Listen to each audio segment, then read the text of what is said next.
देखो छात्रों, विवाह के लिए किसी स्त्री को विवश करना, व्यभिचारित करना या उत्प्रेरित करना सेक्शन 366 के मातहत आता है।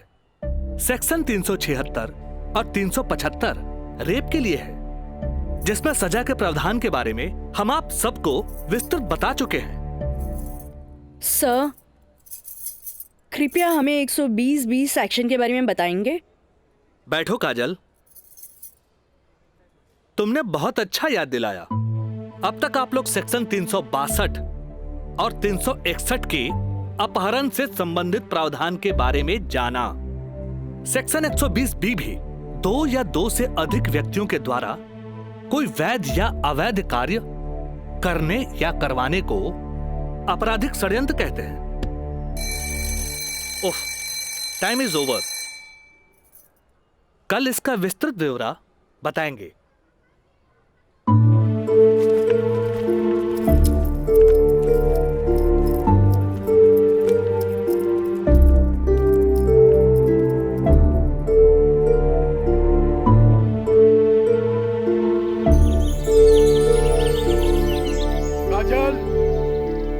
काजल, काजल, काजल। जी पापा।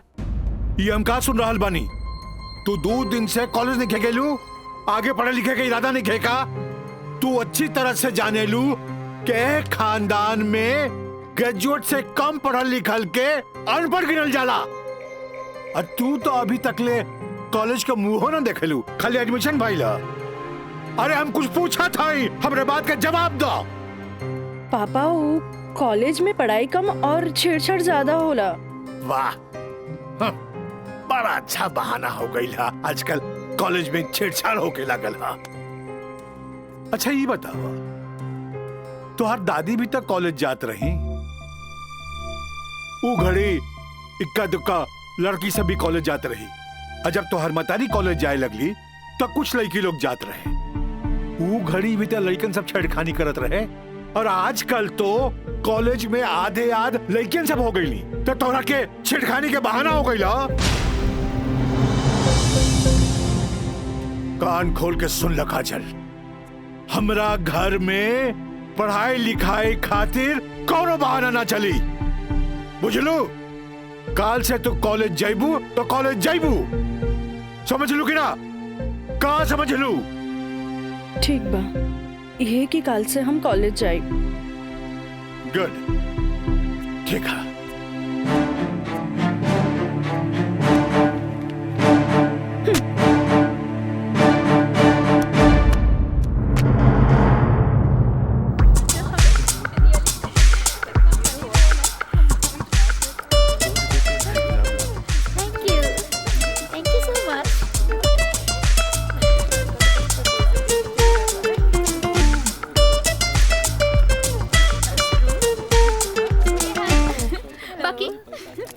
बात है, आज रोज डे के मौका पे पूजा तोहर हाथ में 5 गो गुलाब बा, जेमे की 3 गो पीला और 2 गो लाल बा। एकर मतलब चार 3 गो दोस्त और 2 गो प्रेमी है। और हमरा देखा, हमार हाथ में तो 1 गो गुलाब है, यानी कि हमरा चाहे वाला भी 1 गो है, जेकरा हमहू चाहिए। ओ, एकरा के तो देखा, एकरा हाथ में खाली 2 गो गुलाब के फूल है पीला। हाँ तो ठीक बाना, हमरा के प्यार व्यार के चक्कर में ना रहे के। तू आपन देखा, हाथ में बंडल भर पीला गुलाब, माने कि प्यार ही प्यार बेशुमार। तोहरे के मुबारक हो। कितना प्यार के बेशुमार करत रहा तोहनी के, बाकी रोज डे के मजा तबे आई जब हमनी के प्यारी प्यारी सहेली काजल आई है। हाँ हाँ, काजल के बगैर तो तेरा रहले ना जाला। सही कहा था। अरे हाँ देखा, काजल तो होते बिया। अरे काजल, उन्हें कहा जाता रू? हमनी कखानी से तोहारी यहाँ इंतजार करत रही। तोहार तबीयत तो ठीक बना? तू 2 दिन से कॉलेज ना आइलू? तबीयत की कहा है हमार, हम एकदम ठीक बानी, बस मूड ना रहे, यही से हम कॉलेज ना आई नहीं। अच्छा ये बतावा, आज रोज डे पर एकदम तोर हाथ खाली खाली काहे बा? ना कोनो दोस्त ना कोनो प्रेमी? हमरा ये सब में कोनो इंटरेस्ट नहीं है। ये गुलाब के टोकरी तोहरा खातिर भेजले हूँ। ये के भेजले हो? राज बाबू महंग साहब कहले हैं कि लाल गुलाब के टोकरी काजल के दे आवो। देख लू तोहनी के, आज आज हमारी प्यारी काजल पर कितना सारा प्यार बरसल वो राज बाबू से। लेकिन हम एक बात कही काजल, ई गुलाब के जैसन मुस्कुराइया, बाकी गुलाब के जैसन बनिया मत, काहे कि ई गुलाब की खुशबू एकर फितरत हा, तो मुरझाए लेकर किस्मत होला। तू ठीक कहलू प्रिया, ई राज के बच्चा के तो देखे के पड़ी। अरे देखे के पड़ी। ए भाई मैच एकदम नजदीक आ गइल बा, बुझात नहीं खे कि हमनी के जीत पावल जाई, समझला? हे, हार के बात करे के बता जो अपना ससुर के घरे, ससुर के नाती पहले ही हार के बात करता। ए, ये देखा तारे विक्ट्री है, विक्ट्री विक्ट्री हमनी का हो। अरे पिंटू, एकरा के बता कि हमनी जीतब की हारब। जब तक हमनी के टीम में राज बा, हमनी के केहू ना हरा सकेला। केहू ना हरा सकेला।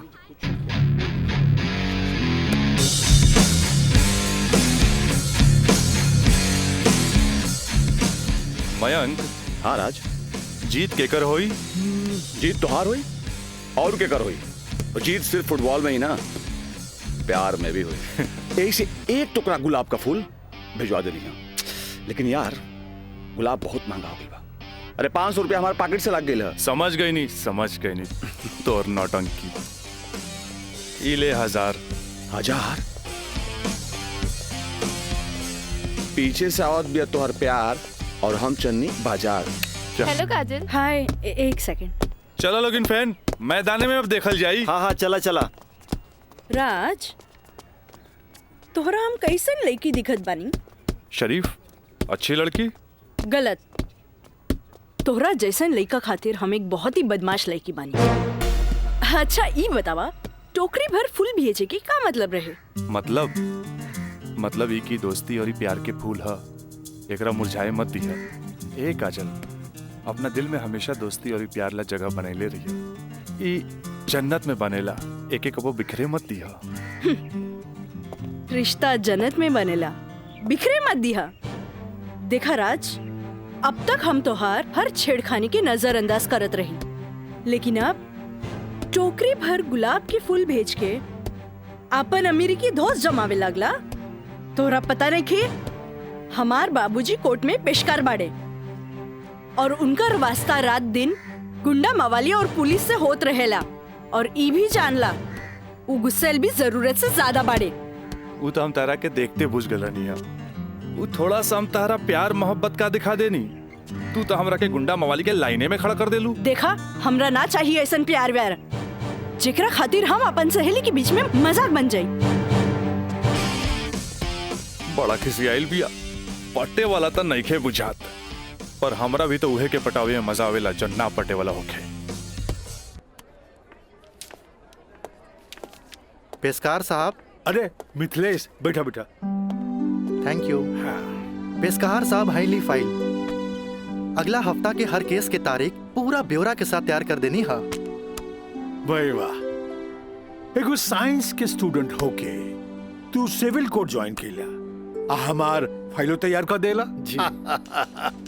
मिथिलेश, जब से तू यहाँ पर ज्वाइन कैला, हमार कुल काम आसान हो गया। एगो बात कही सर, रउआ अखिलेश आ हम मिथिलेश, राउर काम के तो डंका बजिए रहल बा।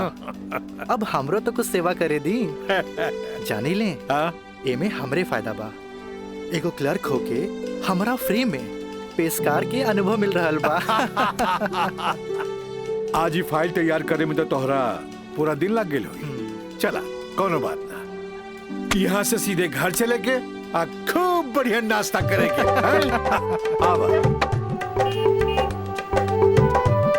पेशकार साहब, ये हमरो कहे के रहे कि आज रउवे साथे घर चलब। अच्छा।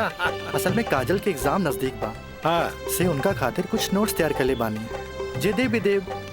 अच्छा अच्छा अच्छा, तो यही से काजल के फोन आए रहे कि आज लिट्टी चोखा बनौले बानी। मिथिलेश बाबू के भी साथे ले ले आई है। ठीक बा, चला चली।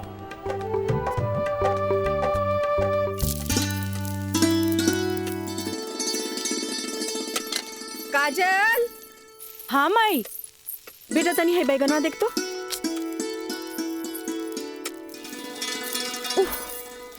तोर भरता बन जाए ना, तनी दोनों जने के प्लेट में डाल के दिया। ठीक बा माई, तबले हम चाय लेके आवा तनी। ई लिए लिट्टी चोखा।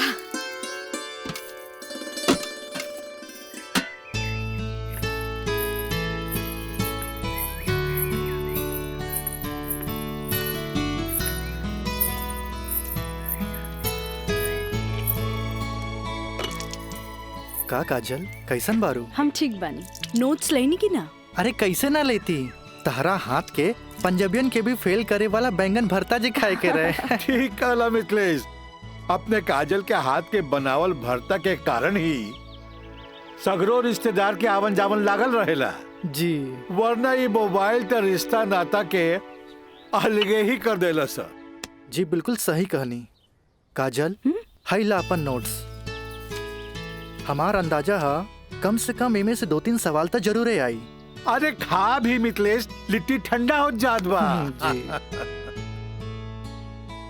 अब ऐसे भी 2 दिन तक ले तई नोट्स के हाथ लगाए वाला नहीं की, काहे कि 2 दिन के बाद फ्रेंडशिप डे जौन आ रहल बा। हाँ। रउआ का समझा फ्रेंडशिप डे? दे 300 रुपया। 300 रुपया? अरे काजल के फ्रेंडशिप बैंड खरीदे के बा। है, और चढ़ाओ अपना बेटी के माथा पर। है फ्रेंडशिप डे, काहे ना कोनो बड़ी सेठ से बियाह कर ले लो। अरे करम में तो पेशकार लिखल रहे, तका करती है? काम आई। हमार बाबूजी की कम समझे लो, मजिस्ट्रेट तो आइला जाइला, बाकी हमार बाबूजी की तो सारा जिला जवार जानेला। का मिथिलेश बाबू? हाँ हाँ बिल्कुल ठीक कह लू। ये दोस्ती हम नहीं तोड़ेंगे, तोड़ेंगे दम मगर तेरा साथ ना छोड़ेंगे।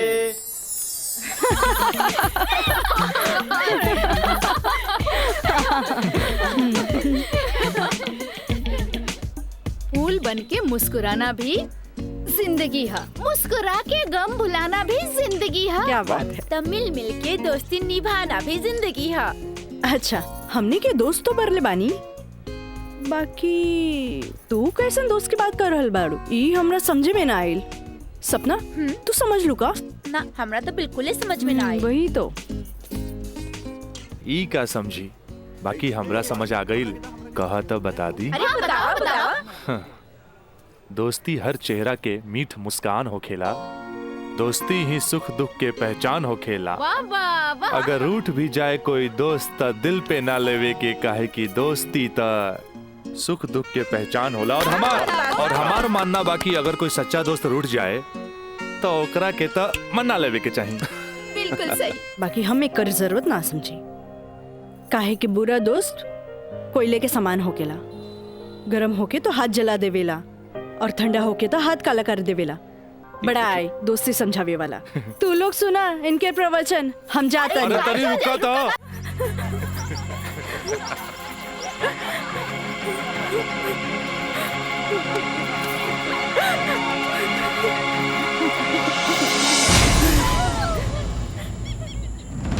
ये काजल, तोरा परेशान होके के जरूरत नहीं खे। खबर भेजवैनी हा, राज आपते हुई। May I coming sir? Yes come in. का बात बस सर, आप हमके बुलाई नहीं हो? हाँ, ई का सुनतानी हम हो, तोरा जैसे स्टूडेंट के वजह से ही कॉलेज के बदनामी हो जाला। को एजुकेशन के मतलब ही ना हा कि कॉलेज में कोई लड़का लड़की के छेड़खानी करे। लेकिन सर, हम कुछ ना सुनने के चाहता नहीं। अब कोई ना कोई स्ट्रिक्ट डिसीजन हमरा लेवे के पड़ी। ठीक बा काजल, तू जा सकेलू। जी सर, थैंक यू। लेकिन सर हम ऐसा क्या कर देनी है कि काजल आपके लगे हमारी शिकायत लेके आ गई है? शुक्र मनावा कि वो हमारा पास आ गईली। अगर पुलिस के पास जईती त सीधे अरेस्ट हो जाता। बुझला, आजकल ऐसा कानून आ गइल बा कि एकरा में बेलो ना मिलेला, सीधे जेल होखेला। बाकी सर वहाँ और भी तो लड़का लेके रहे। हाँ, अरे ये तो हम कहे के चाहत नहीं तोहरा, और भी लड़की रहे, यह लड़की के छेड़े के का जरूरत रहे? वो पेशकार के बेटी के मामला बढ़ जाई त का होई तोहर बाबूजी के हम काम मुंह दिखाई थी। आइंदा ख्याल रखी है, तू जा सकेला। ठीक बा सर, थैंक यू। मयंक भाई बहुत टाइम लगिल प्रिंसिपल के यहाँ। अरे तो आबते हो यहाँ ना। का बात भइल? बड़ा टाइम लागत दला। कहत रहले हाँ, ऐसन के काहे पटावेला जौन शिकायत लेके आवे, ऐसन के पटावा जौन शिकायत ना करे। तो प्रिंसिपल साहब गलत का कहत बड़ा? पता ना काजल में का देख लेले बड़ा कि वही के पीछे भागा जात बड़ा। तोहनी के ना बुझाई, हमरा ओकरे पटावे में मजा आवेला जौना के पटावल मुश्किल बा।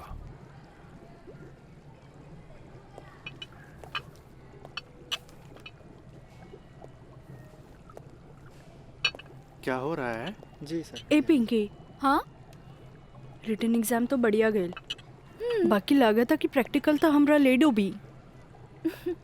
हमरा तो बहुत बढ़िया बा, बस एकरा में से नापे के बा और ए में लिख लेवे के बा। अच्छा बतावा का करी, इसमें का डाली? एकरा में ई एसिड डाला। ये? हाँ पक्का? हाँ।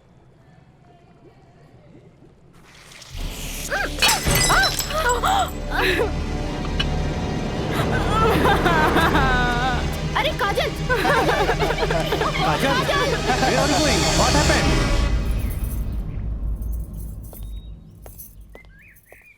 प्रणाम माँ जी। प्रणाम, बैठा। अकेले पेशकार साहब कहाँ रह गइलन? उहे बतावे के बा जे आज उनका कचहरी में देर होखी। अच्छा अच्छा। काजल के आज प्रैक्टिकल के आखिरी एग्जाम रहे, से पूछे के बा कि एग्जाम कैसन गईल।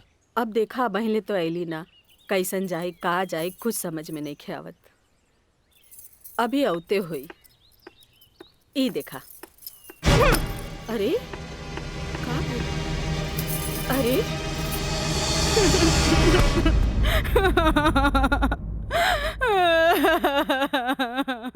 काजल, काजल, ए काजल, का भइल? अरे हमनी के अनदेखी करके यहाँ के रोवे लगलू। अरे का भइल? परीक्षा तो ठीक से गई ना? अरे बोल। प्रैक्टिकल खराब हो गए, एन वक्त में टेस्ट बुक टूट गए, हम फेल हो जाए माई, हम फेल हो जाए। अरे का काजल, तू तो बड़ा जल्दी निराश हो जानी। अब केमिस्ट्री थ्योरी में जहाँ तक हमनी सोचले रहनी, कम से कम तोहरा के 40 मार्क्स तो मिलबे करी। अब प्रैक्टिकल में मार्क्स नहीं हो मिली तब पास होके से के रोकी? बाकी मिथिलेश बाबू, हम तो प्रैक्टिकल में छोड़ के आ गए नहीं। अरे तो का भइल, इन्विजिलेटर 0 ही दिहन ना, इतना हदीर काहे होत बारू? हाँ, एग्जामिनर अगर एकरा के इशू बना ले, अब माइनस मार्किंग करें, तब बे फेल होए के बात हो सकेला। अरे तो रो रो के हलकान भैला से का पास हो जेबू? ई देखा था, जा मुँह धो, भगवान सब ठीक करिए। जा। का ठीक करिए? अरे अब कहा होई कुछ समझ में नहीं ख्याल, कुछ ना बुझाता हमरा के। माँ जी, अब रहुआ परेशान मत होई, एकर थ्योरी पेपर बहुते बढ़िया गईल हा। अरे तो तुहार गाइडेंस रहे तबे ना।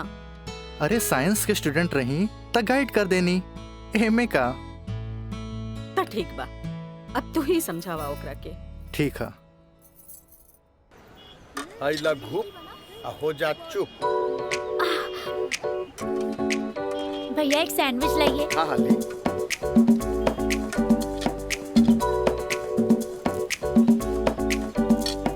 मुझे भी तो दो, और तीखा बा। भैया जल्दी से दो ना, मुझे भी। लेकिन छोला थोड़ा ठंडा हो गया है ना? अच्छा बा, ठीक बा। भैया रायदा, अब हमरा के चाहिए बस। अरे खाना यार, कहे अभी से एग्जाम में फेल हो गए लुका? हाँ, कहे चिंता में बड़ू हो? हाँ, चिंता ना रही का, थोड़ा नहीं के।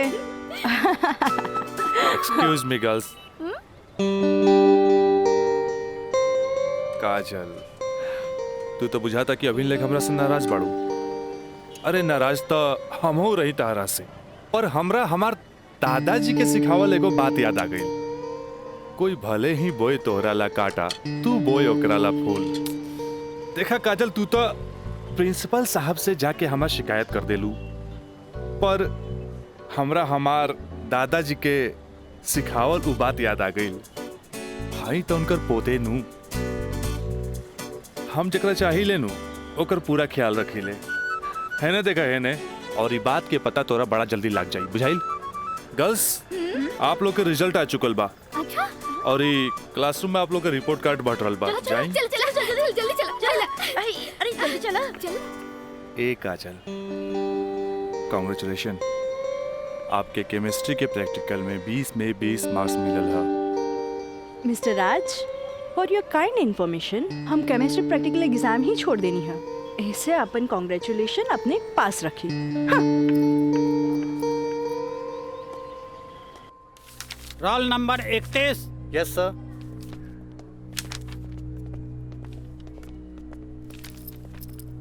Roll number 32। Thank you sir.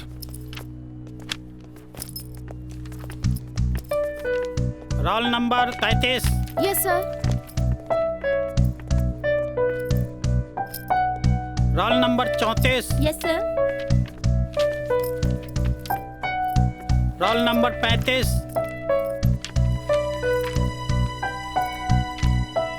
Roll number 36।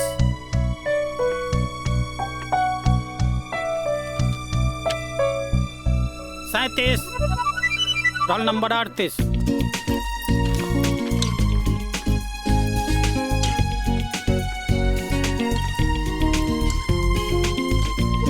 है ना? देखा है ने, और ये बात के पता तोरा बड़ा जल्दी लग जाए, बुझाइल? ए पिंकी पूजा, हाँ का ई देख ना, हमरा के सच में केमिस्ट्री प्रैक्टिकल में 20 में से 20 मिलल। ये जरूर राज के कारनामा है, काहे कि ये इन्विजिलेटर शर्मा जी ओकर बंगले पे तो ठहरल रहलन। ओह, हाय मैं मर जावा। अगर तोहरा जगह पे हम रहती ना, तो राजा के तो रानी बन जाती। जा बन जा। तारा के देख के ना एगो बात याद आ गई। इया कहे धिया धिया, धिया कहे चिया चिया। एक हुआ जौन तहरा पे जान छिड़केला, और एगो तू हा जौन एकरा के ठेंगा दिखावत थिया। अच्छा चला चला, हम तो परीक्षा में पास हो गए नी, ये हमरा खातिर बहुत बड़ा बात बा। पापा देखिए तो बहुत खुश हो जाइए। हाँ चला चला चला।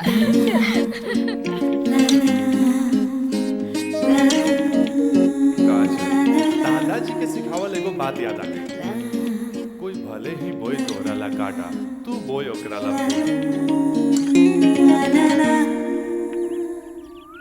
ई ले, अरे भाई अपोजिट टीम आ गई बा, हमनी के का होई? अरे आ गेल त का भइल हो? अभी तो टाइम बानू मैच में। टाइम बा त का एहिजे बैठ के टाइम पास करबा? ए, जब हमनी के मैदान में जाएम नु तो देख के थर्रा जाइलो, ठीक बा? अब चला जौन होई तो मैदान में देखल जाई, उहे देखल जाई। चलो राज भाई, बॉल दे। तोहनी के इतना हड़बड़ी बना तब बड़ा सन, हम आवाता नहीं। चलो लोग, चलो आवा।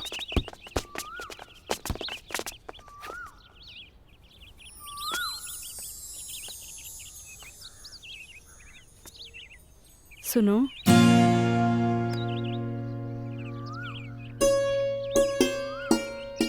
सॉरी राज, हम तोहरा के गलत समझने, लेकिन तू तो सच में दिल के राजा बाड़ा। और तू ये राजा के दिल के रानी। ए काजल, हम तारा के बहुत चाहे नहीं। Thanks for chemistry practical marks. WhatsApp number मिली का? व्हाट्सएप? हाँ ठीक बा, ले ली। 8291 71 7752। 8291717752।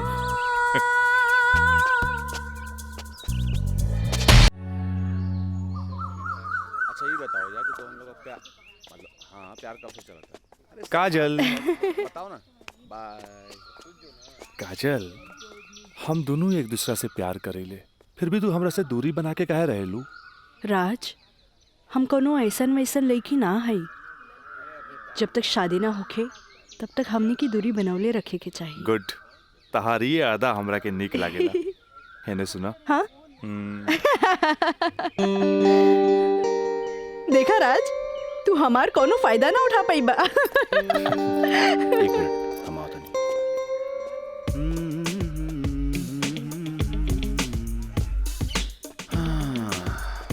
राज, यार एगो बात बताई।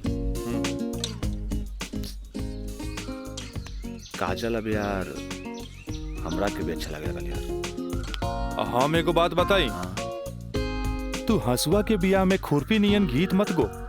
वो तो और भाभी लागी। का लागी? भाभी। चल।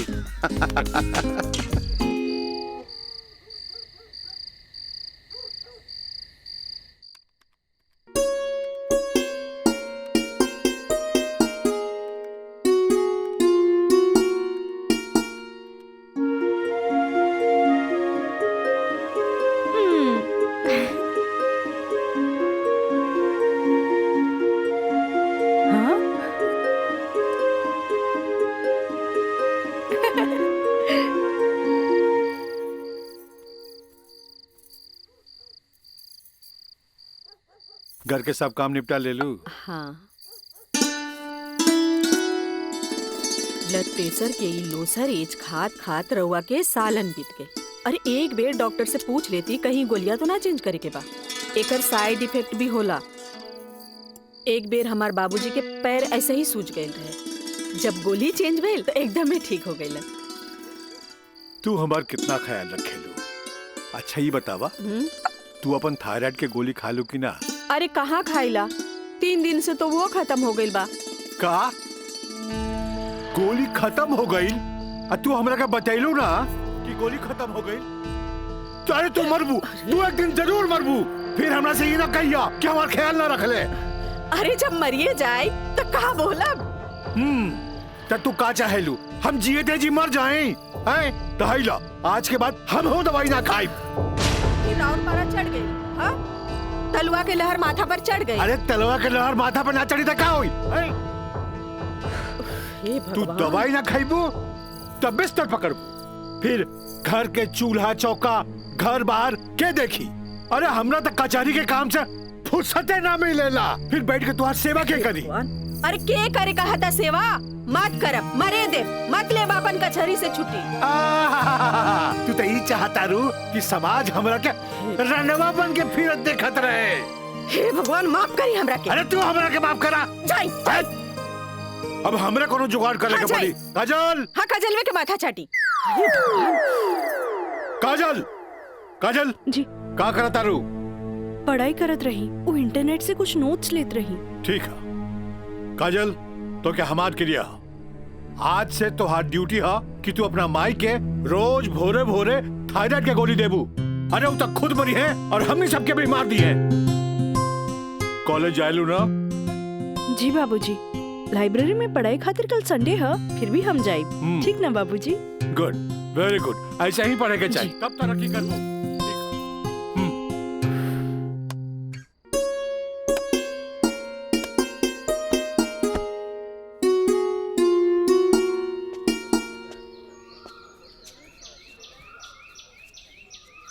काजल। Thank you.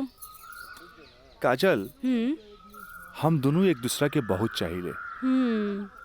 पर जब हम हमरा फ्यूचर के बारे में सोचिले तो हम देखिले कि हमार बाप के पास बहुत दौलत बा।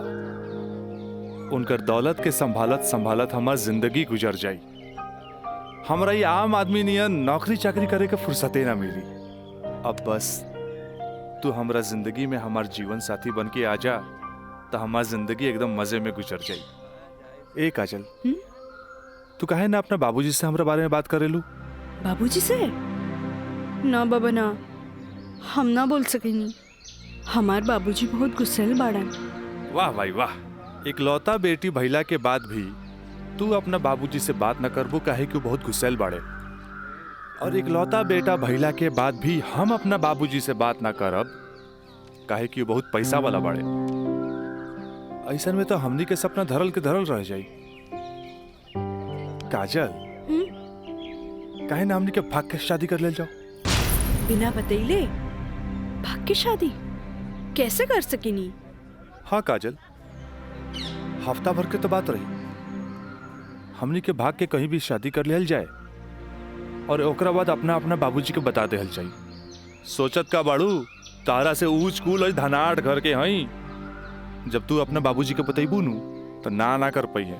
और हमहू जब हमरा बाप के बताएब कि हम भाग के शादी कर लेले बानी, तो नाहियो चाहते हुए भी तहरा के अपना बहू के रूप में अपना ली है। ए काजल, हम तहरा बिना एक पल भी ना जी सकीले। ठीक बा, हम कोशिश करब। इनु भइल बात। अब छोड़ा हमरा, बाय।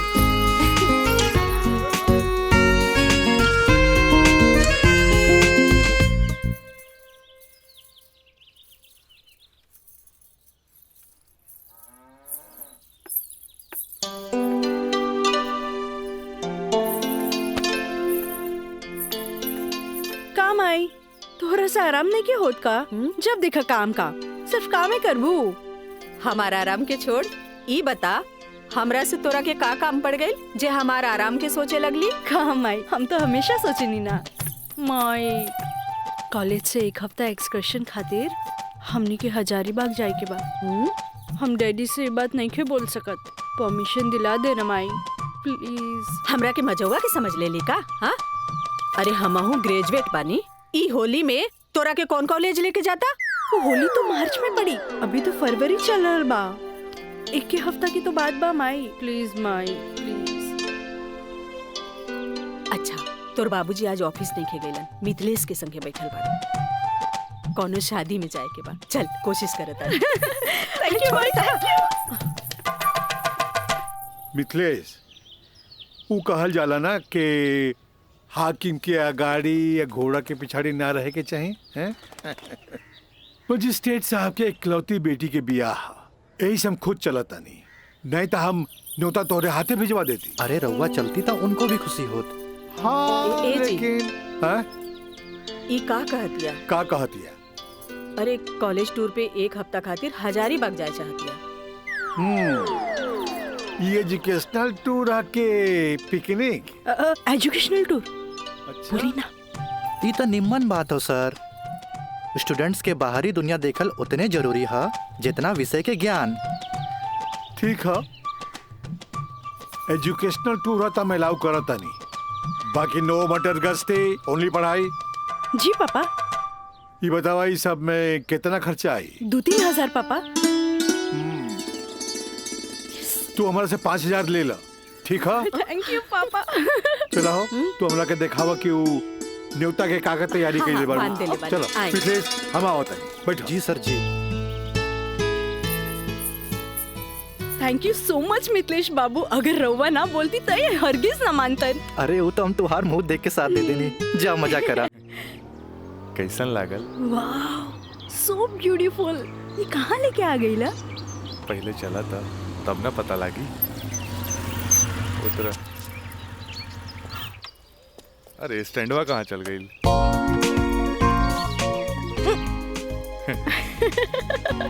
बड़ा धांसू सजीले बा। हाँ। चला चली। आता दा। कहाँ जाए के है? इधर। हाँ, इधर। जगह तो बड़ा झकास बा। क्या यार राज, कब से हम तुम्हारे इंतजार करत बनी, इतना लेट कर दे तू? मयंक, राज, मयंक यहाँ? हाँ, एकरा पहले भेज देनी। इस सारा जे तामझाम बा, इस सब के अरेंजमेंट के करी। यार तो हम लोग का शादी खातिर एक विद्वान पंडित से बात कर ले बानी, और देखा तोहनी के आराम खातिर यहाँ सारा साधन सुविधा मौजूद बा। और हाँ, हनीमून खातिर स्वीट रूम भी बुक कर ले बानी।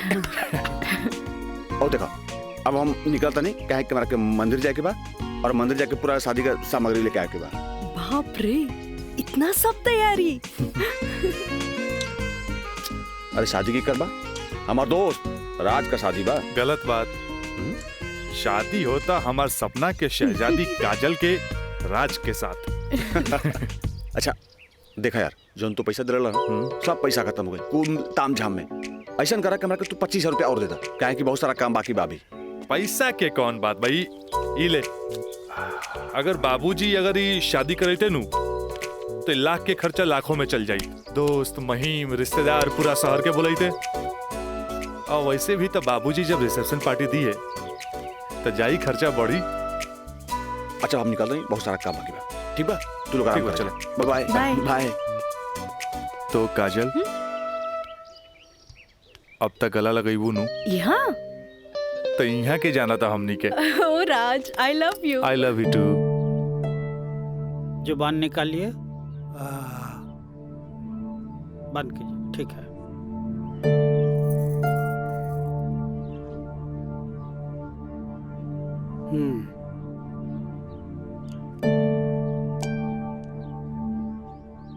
सांस लीजिए और जोर से।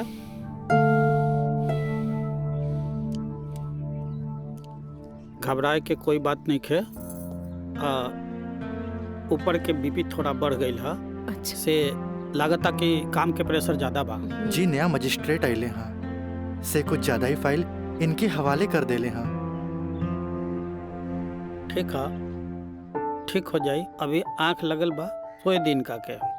और हाँ, पानी पियावल करी, काहे कि पानी पियला से पेशाब यानी यूरिन पास हुई तो रिलैक्स हुई है। जी जी बाकी दवा वही चली। जी डॉक्टर साहब। जी डॉक्टर साहब हाईली अपन फीस ई का करतानी, जे आदमी पेशकारी में हमरा से कहियो फीस ना ले ले, उनका से हम फीस ली रह दी। डॉक्टर साहब थैंक यू, थैंक यू। प्रणाम डॉक्टर साहब।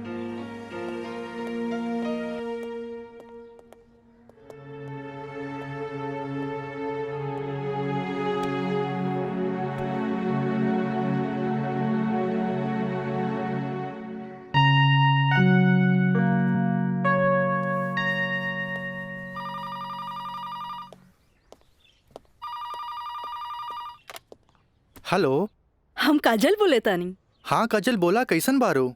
माई बाबूजी कैसन बाड़न? बाबूजी के तबीयत खराब बा। बीपी बढ़ गई हा, से सुतले बारन, उठाई का?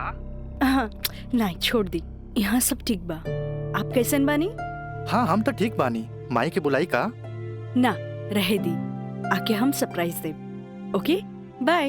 ओके बाय। केकर फोन रहे? काजल के। अच्छा वहाँ के ठीक बारी। अच्छा खोज खबर लेत रही। अच्छा माँ जी, हम चलत तानी, सांझ के फिर से आ जाए। ठीक बा।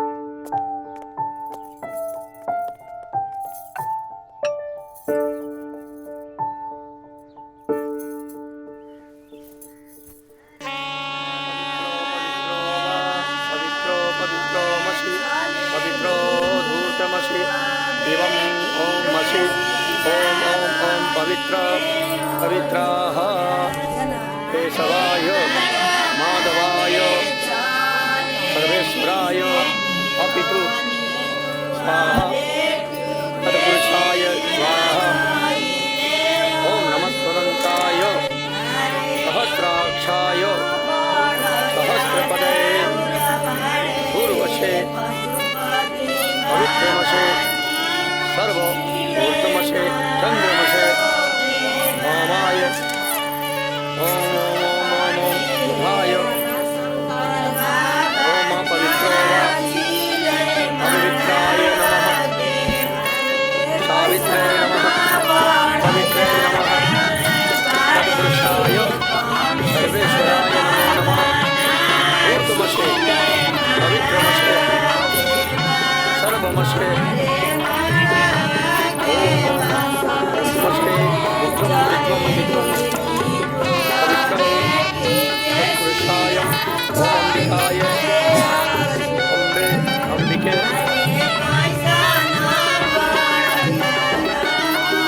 राजलाय राजाय नमो नमो नमो नमो विवाह संपन्ना भवतु।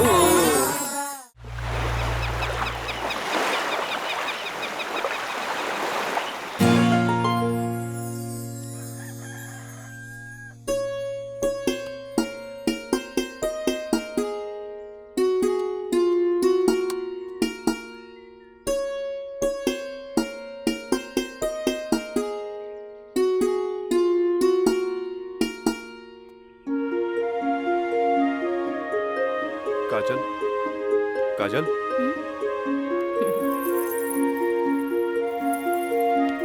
Good morning. Good morning. उठे के मन तो हमरो ना करत रहे, पर खाली सुतल रहला से जिंदगी ना नु चली। चाय ले लो। गर्मा गर्म चाय। मयंक अपने हाथ से बनेले बन। ए ओ कुछ ना, सिर्फ भाभी खातिर। और ई गर्मा गर्म चाय। काजल, इस शादी ब्याह में कुछ ज्यादा खर्चा हो गई। हमरा घरे जाए के पड़ी। वो कहा कि अपना बाप से कुछ पैसा भी ले ले और उनका के इस शादी ब्याह के बारे में बता के पटा भी ले। आखिर तहरा के ले जाके उनका आशीर्वाद भी तो दिलावे के बा। लेकिन तबले हम कहाँ रहब? अरे यहाँ रहबू। तहारी देवर बानू मयंक। हाँ? का मयंक भाभी का ख्याल रखबे ना? बिल्कुल बिल्कुल ख्याल रखब। ये ले पैसा। अरे और वाह। यहाँ के सब बिल उल चुका दिए। बिल्कुल भाभी टेंशन नहीं लगा, कोनो जरूरत नहीं के। हम बगल वाला कमरा में बाड़ी। और हाँ तू चाय पी के फटाफट फ्रेश हो जा और जन खाए पिए गई ऑर्डर दे दिया। ठीक बा। और हम रात के छोड़ के यूं आवता नहीं। तू चल, हम आवता नहीं। चल। ए काजल, अरे हैने आवा।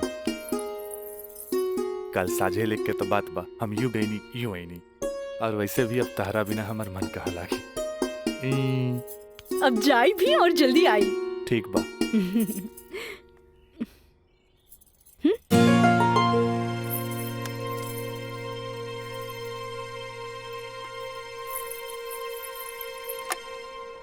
हेलो। हाँ, अरे देख रही हो कि मैं ऑफिस में हूँ। कितना काम पड़ा है, कितनी फाइलें पड़ी हैं, और तुम हो कि ये ले आइएगा वो ले आइएगा। हद कर दिया तुमने यार। मैं कम इन सर? कम इन। अखिलेश बाबू कैसन बाड़न? जी बीपी तो कंट्रोल में है। बुखार के वजह से थोड़ा कमजोरी आ गई है। यही से शुक्रवार तक की छुट्टी की अर्जी दे ले हैं। कोनो बात नहीं के। दिन रात काम करे वाला आदमी के अरे थोड़ा बहुत आराम तो चाहिए ना। जी। कह दिया ऑफिस के चिंता न करे। जी। जब वो ठीक हो जावे तबे ऑफिस आवे। ला एकरा के फाइल में लगवा दे। थैंक यू सर।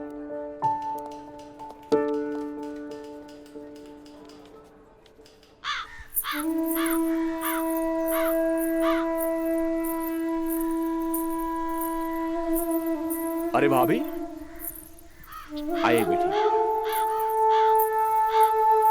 भाभी क्या बात बा? बड़ा परेशान लागत बानी। हम राज के फोन लगा लगा के थक गए नहीं। कभी डेड टोन में लेता तो कभी आउट ऑफ कवरेज एरिया। तोरा पास उनकर कोनो लैंडलाइन नंबर बा? ना भाभी, और हम उनका दोनों नंबर पे फोन लगा के थक के हार के बैठ गई। हैरानी की बात तो ये बाकी कि गैला के बाद ना कोनो खबर, ना कोनो कॉल, ना कोनो मैसेज। भाभी तू टेंशन मत ले। हम अपने को दोस्त के भेजे बानी और जैसे ही खबर मिला था सबसे पहले हम तोरा के बताई। ठीक बा, हम अपन कमरे में बानी। अरे भाभी घबराए कोनो बात नहीं की, हम बानी ना।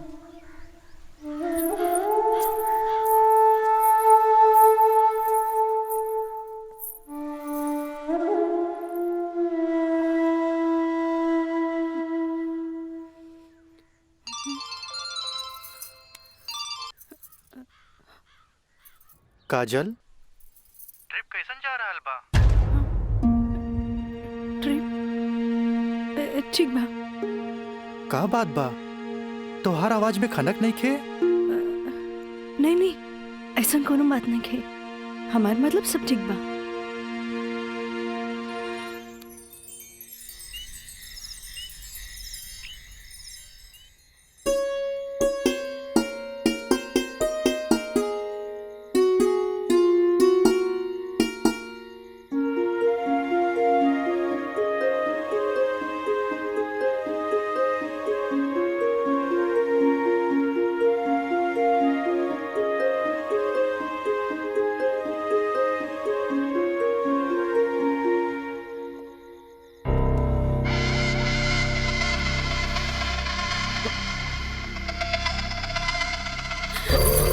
देवर जी, मयंक, ये क्या बदतमीजी है? चल जाइए यहाँ से, वरना राज के बता दे। किसे? राज से? राज से? वो भाग गए? हाँ? आवेला नहीं के? हाँ? तोरा क्या पता? हाँ? ये भी कुछ हो रहा बना? सब ओकरे प्लान के तहत हो रहा बा। वो तो तोरा के भोग के और भौरा जैसन चूस के भाग गए। काजल, पता बा, पहला बार देख ली तू पहली नजर में हमके पसंद आ गई। हाँ, हम तो के दिल से चाहे लगे काजल, आज दिल से चाहे लगे। तुझे कहा तारा कौन सच बा? सच ना 16 आना सच बा। ये बात हम तुझसे बहुत पहले बता दी थी, लेकिन क्या करी, ये मेरी और मेरी हमार मुंह बन के तरस। देखा, तू गरीब हम गरीब, हम तो क्या अपने काजल? हाँ, हमसे ब्याह कर ला, हम तो क्या अपने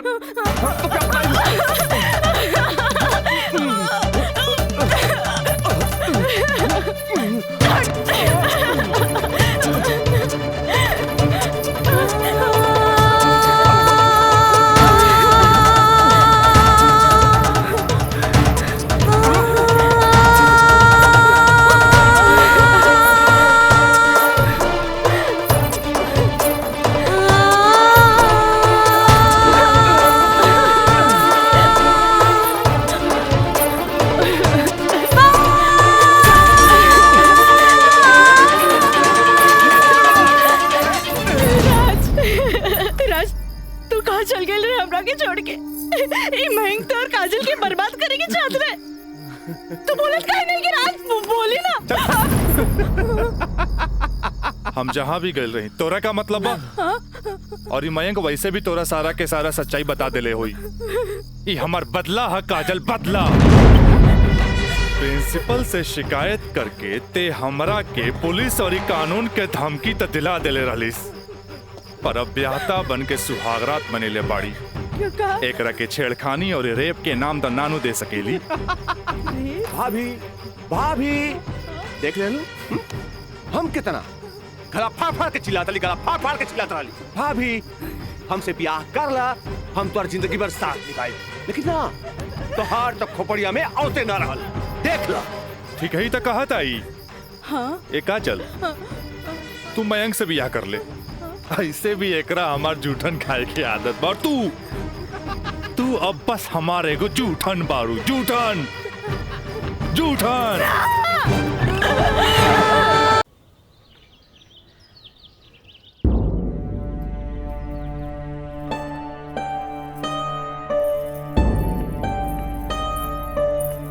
काजल,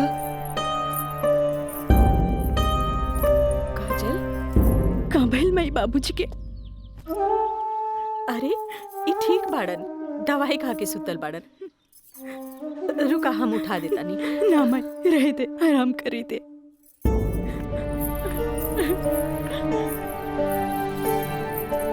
काजल का भइल सर? सर का भइल?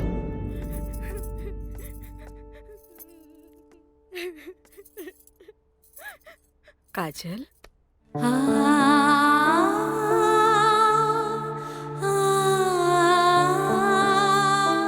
अरे इतना रोवे की कोनो जरूरत नहीं है बेटी। तोर बाबूजी ठीक बाड़न। अरे वो तो बुखार के कारण ब्लड प्रेशर बढ़ गई रहे। इतना परेशान मत हो, इतना परेशान मत हो माई। हमरा से बहुत बड़का गलती हो गई। हम एक्सकर्शन में ना गए रहे, बल्कि हम अपन बॉयफ्रेंड के साथ गए रही। और वो हमरा के दगा दे गए।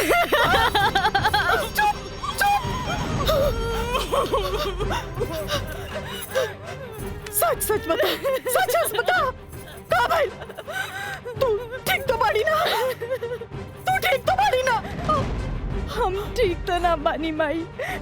माई तू हमरा के एक वचन दे कि तू हमरा से दोबारा कुछ ना पूछबे। जो भाई बहुत गलत भाई, बाकी हम अपने आप के ठीक कर ले माई, अपने आप।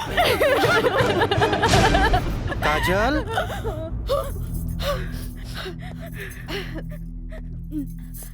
काजल, बाबूजी तोरा के बुलावा तारे। चला।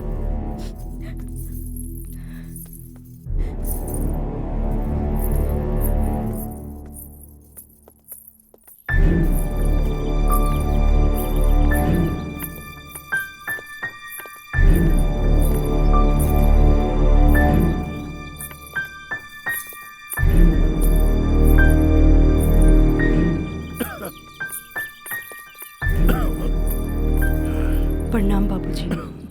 अब तबीयत कैसन बा? आ गइलू बेटा।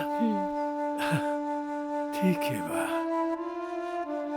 तू बतावा तो ट्रिप कैसन रहा और अब आगे पढ़े के का प्लान बा बेटा?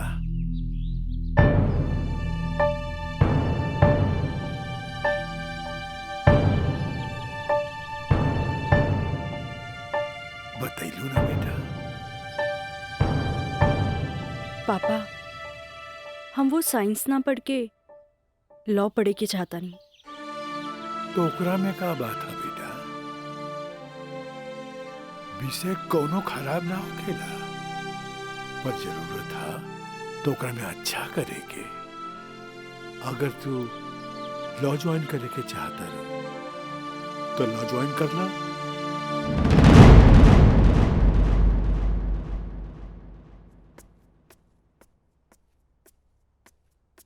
का काजल बेटिया तबीयत ठीक बानू? क्लास कब के खत्म हो गई? तू बैठल वारू बंद करे के रहे। हाँ काका, रूम लॉक कर दी। हम तो बस ऐसे ही बैठ गए रहे। अच्छा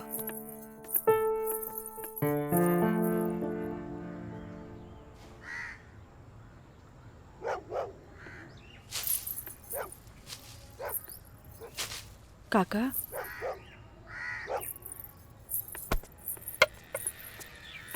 अरे बिटिया तू फिर आ गेलू? अरे हम कई साल से देख रहल बानी कि हर 3-4 महीना पर तू आ जालू। पर बिटिया राजा तोहरा से नइखे मिले चाहता। वो बड़ लोग हवन, उनकर जिंदगी में तारा जैसी लड़की की कीमत चाय के कुर्बा के बराबर हा, जे पी के फेंक देवलन। काका तोहरा का लागता कि हमें को फेकल कुर्बा है?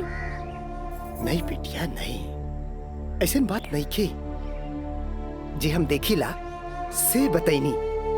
बिटिया हम उनकर घर के नमक खैले बानी, फिर भी जब जब तू आयलू हम उनका बताइनी। पर राजा बाबू है कि एक कान से सुनेलन और चल जालन। पर बिटिया हम वहां के नौकर हैं, फिर भी अगर हम तारा काम आ जाई ना तो हम अपना एक बहुत खुश नसीब समझब। काहे कि तू जब जब आवे लुनू हमारा देखल नहीं जाला बिटिया। काका अब की बार उनसे कह दिया कि काजल आखिरी बार आयल रहे, एगो घड़ा रहे जेकर पानी ऊपर तक भर गई।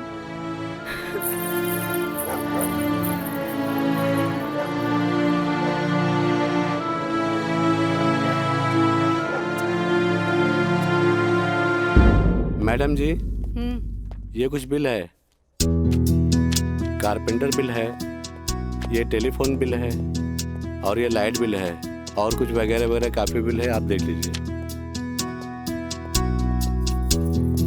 माँ ये मैनेजर साहब तारा के महीना भर के बिल और खर्चा के हिसाब दे देले। अब तू उठबू, उठ के जईबू, अलमीरा खोलबू, चेक निकलबू, फेन आके बैठबू, तब साइन करबू। हमरा माई के कितना काम करे के पड़ी। यही ला हम सोचने की काहे ना चेकबुक वाले के हम ही आ जाई। नीमन कैला।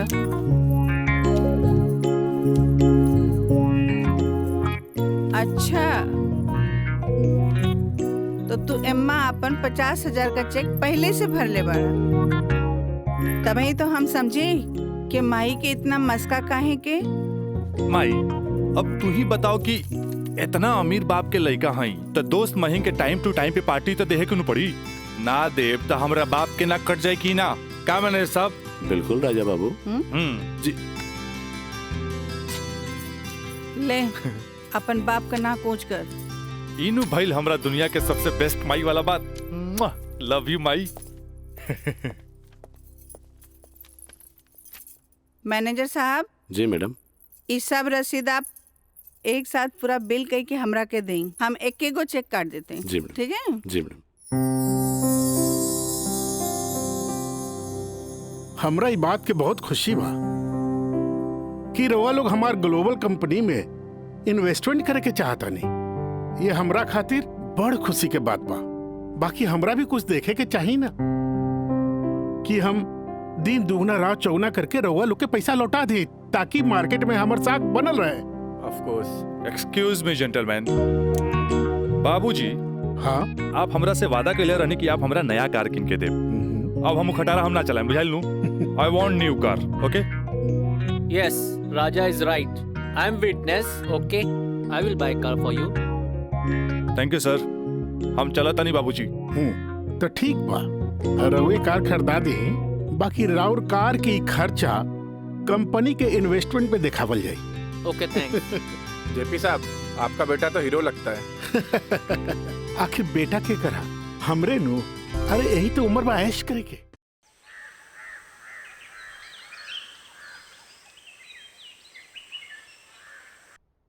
काजल जी। तारा के देख के हमें 4 साल पहले के काजल याद आवतिया। याद है तारा के? मिथिलेश के साथ डरत डरत तू हमरे चेम्बर में आ ललू लॉ कॉलेज में एडमिशन खातिर हैं? ई कानून के पढ़ाई कैसे एगो लड़की के बहादुर और समझदार बना देवेला। काजल, हम चाहता नहीं कि पहला केस तू खुद अपने लड़ा, कैसन रहे? लेकिन सर, तू घबरा मत, हम तारा बारे में केहू से कुछो न कहनी है। देखा, ये वकील लोग अपने क्लाइंट का सीक्रेसी अपने साथे चिता में ले जालन। बैठा। हाँ, तो केस ये है कि मुवक्किल एक गरीब लड़की है जेकरा के शादी का झांसा दे के पहले भोगल गई और बाद में जूठन की तरफ फेंक दी। वो दहेज के केस न कर सकत रहे काहे कि वो गरीब रहे। रेप के केस न कर सकत रहे काहे कि वो अपने घर वालन के मुंह पर कालिक न पोते के चाहते। वो प्रताड़ना का केस भी न कर सकत रहे काहे कि वो घर में कब्बो रहली नहीं। अब वही मुवक्किल का केस तो के लगे। अब वही गरीब लड़की का केस एक पढ़ा लिखल समझदार वकील के लड़ेगा। काजल, हमरे नजर में तू एक मर्द लड़की बाड़ू। हमें फख्र बा कि तू हमारे असिस्टेंट बाड़ू। आई एम प्राउड ऑफ यू बेटा। जी सर, थैंक यू।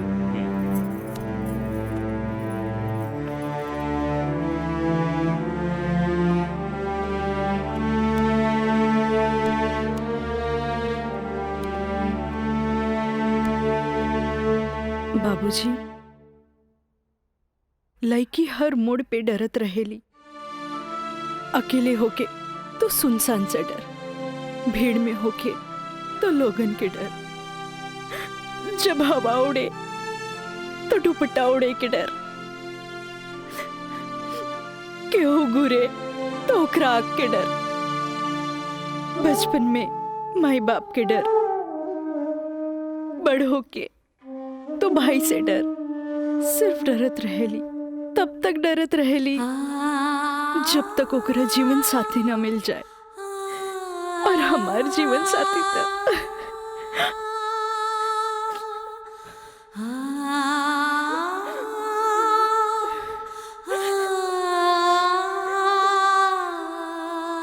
बाबूजी,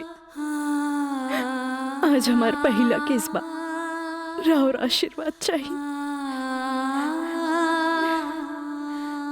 काजल, माई,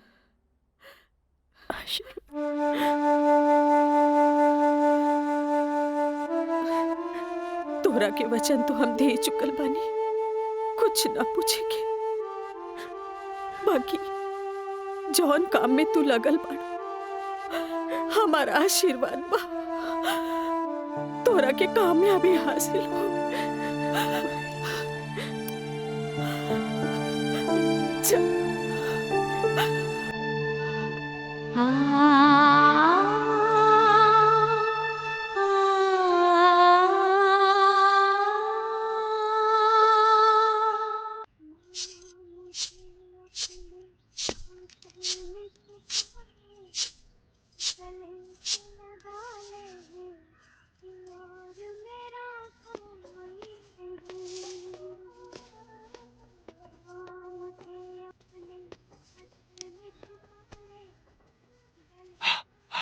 माई हमरा के 7,000 रुपया चाहिए नौकरी का फार्म भरे के बा। का है वो तो हाथ दोस्त राजा वो ना करेगा तोरी मदद। भाई अब हमारा के केहू को मदद की जरूरत नहीं है, खुद नौकरी करे के बा, कमाए के बा, कुछ बने के बा। यही तो हम कहा था नहीं उम्मीद हो चलल नौकरी ना करबे तो कौन बाप अपन छोकरी तोरा से ब्याही। हमरा का हमार जिंदगी के का आज है कल ना रहे फिर। बहुत हो गया भाई, चल पैसा दे पैसा। तोरा से मुंह लगाए बेकार है। पैसा पैसा पैसा। हाँ हाँ दे। देता नहीं।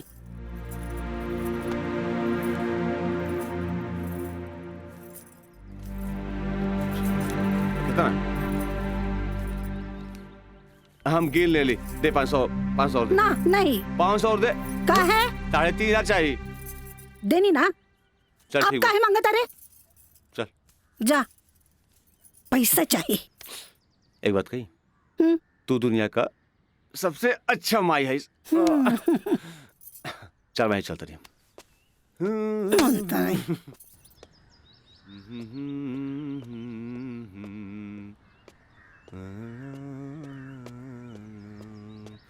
मयंक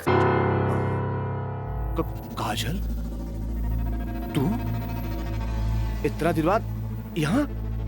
हमरा तोरा से कुछ बात करे के बा। चलो घर बैठा। यहाँ ना, चलो कॉफी डे में बैठल जाए। Coffee day? अरे सोचा मत, हम पियाई कॉफी तोरा। चल ठीक। चलो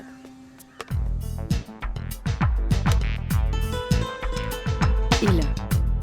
थैंक यू। पिया ना।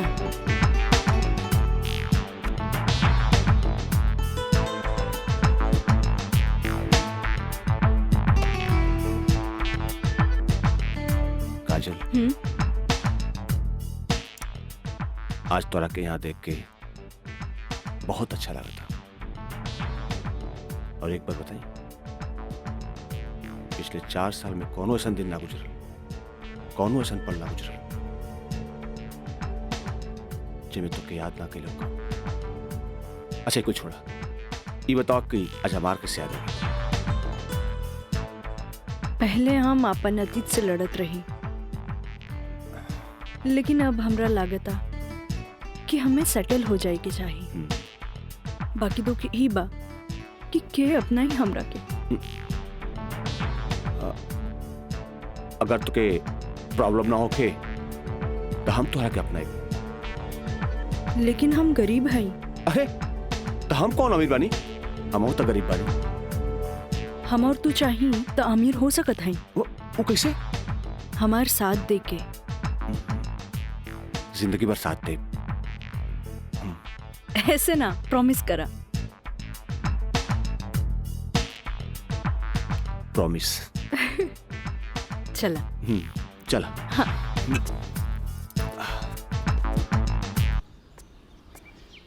मिथिलेश जी, कोनो देर तो ना भइल? अरे ना बाबा, पहले ई बतावा भइल का? मयंक से साथ देवे की वादा ले लेनी है। अब तू अपन मिशन में कामयाब जरूर हो जाएगी। आगे देखी, लेट्स गो।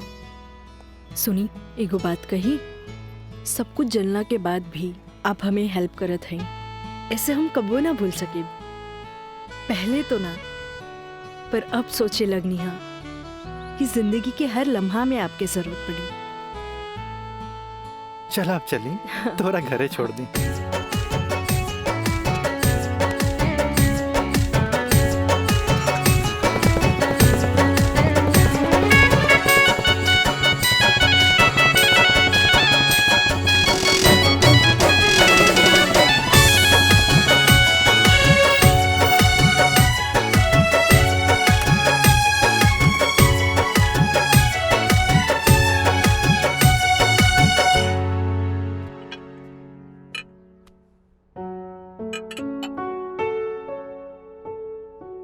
सुनी, एगो बात कही, सब कुछ जलना के बाद भी आप हमें हेल्प करत हैं, ऐसे हम कबो ना भूल सके। पहले तो ना, पर अब सोचे लगनी है कि जिंदगी के हर लम्हा में आपके जरूरत पड़ी।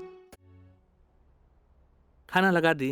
ना भोला, आज तक ऐसा ही पेट भरल है। आज ना खाई बपने ना। ठीक बा।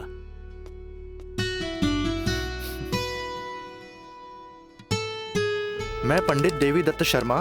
का कहनी है? देवी दत्त शर्मा।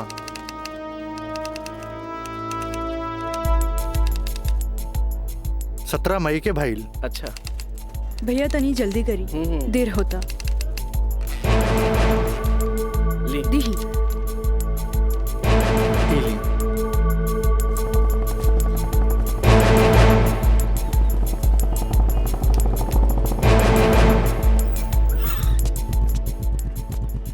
आ गए नहीं टाइप करा के?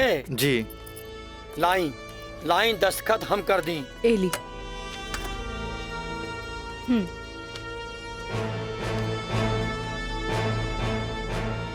जय गणेश। ई कामता हो गई। अब बैंक के दस्तखत लेवे के पड़ी। वो आप हमरा पे छोड़ दी, वो हम ले ले। ठीक है।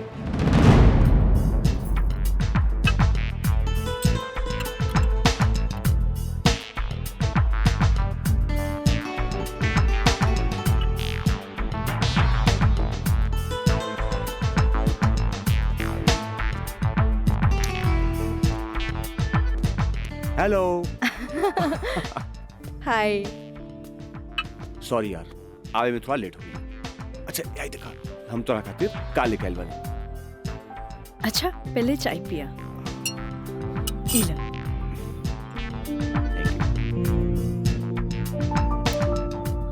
अंगूठी सोना के? हाँ।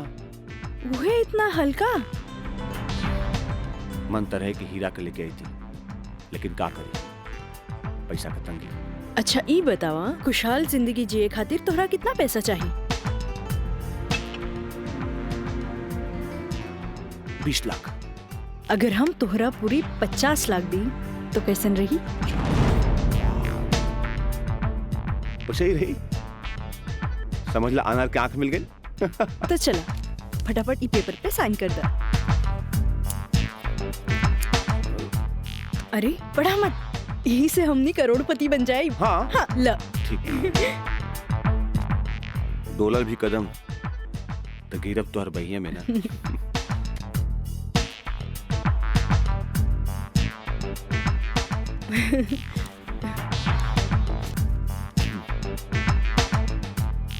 आज से हमनी का नया जिंदगी का शुरुआत। रोमांटिक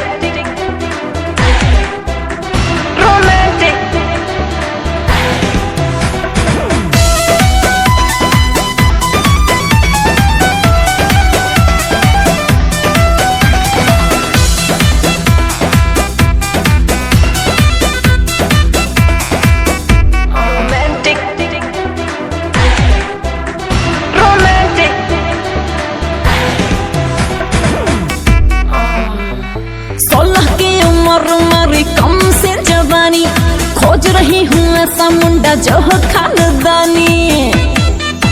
हाँ 16 की उम्र मेरी कम से जवानी, खोज रही हूँ ऐसा मुंडा जो हो खानदानी।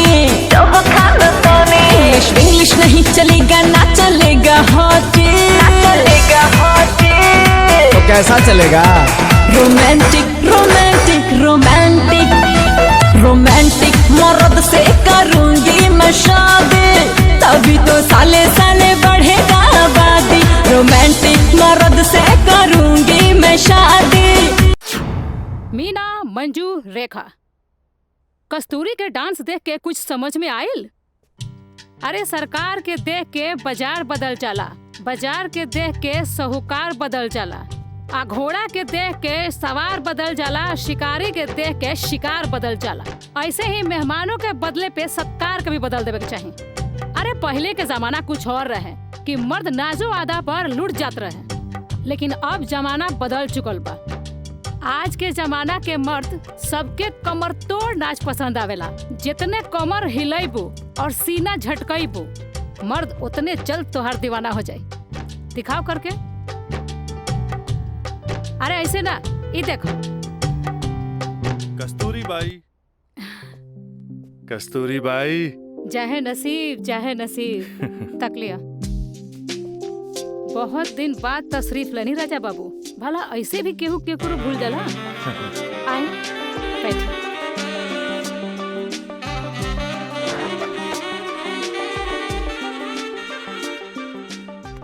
ना कस्तूरी बाई, हम भुलाइल नहीं की।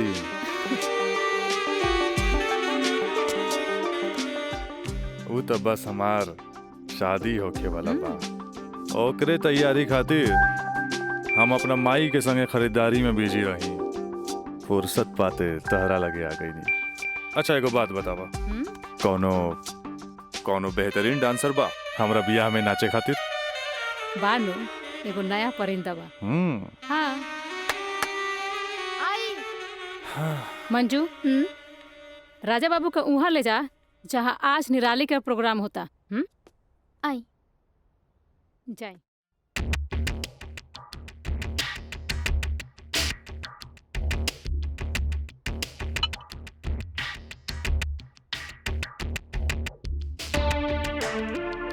कस्तूरी, तहार निराली हमरा बहुत पसंद आई।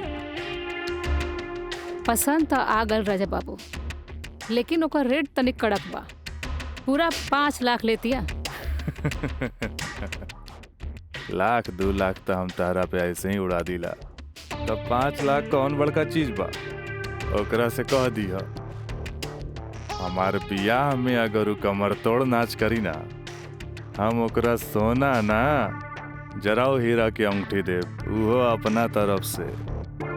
और बाकी के रिश्तेदार जे ओकरा पैसा दी हैं वो अलग बात। एक कस्तूरी, हीरा के अंगूठी केहू ऐसे ही ना देवेला।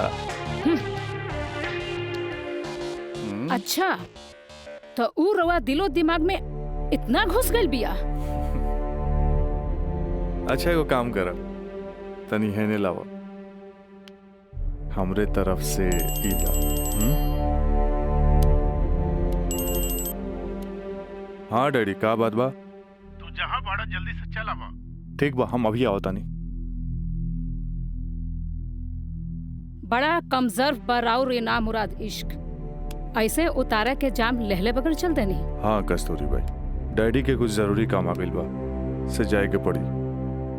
ठीक बा, अब डैडी के फोन आइल ह ते में हम का बोली।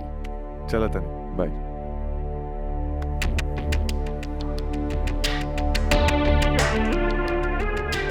हीरा के अंगूठी तो दे गई, लेकिन तेरा दिल में गड़ल निराली के तीर निकाले के पड़ी।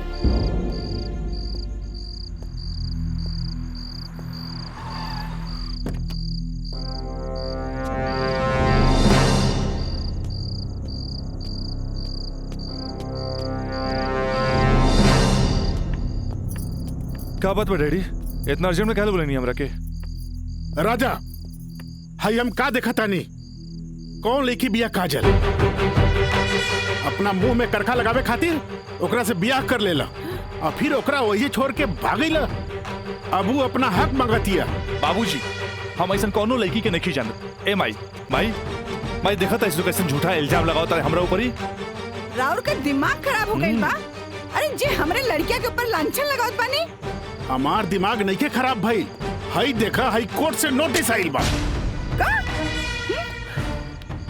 भगवाने बचावा सी घर के, लागत कि जगदम्बिका पाल के नाक कटिए के रही।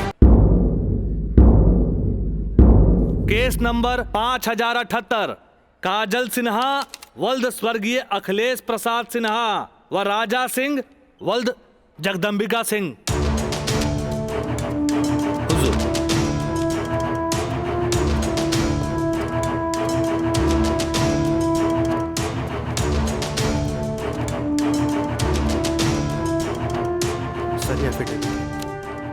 केकर? गवाहन के।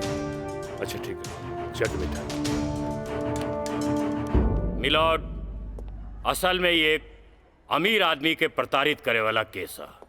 साथ में पढ़े वाला 2 बालिग दोस्त के आपन मर्जी से हम बिस्तर होए के केस है।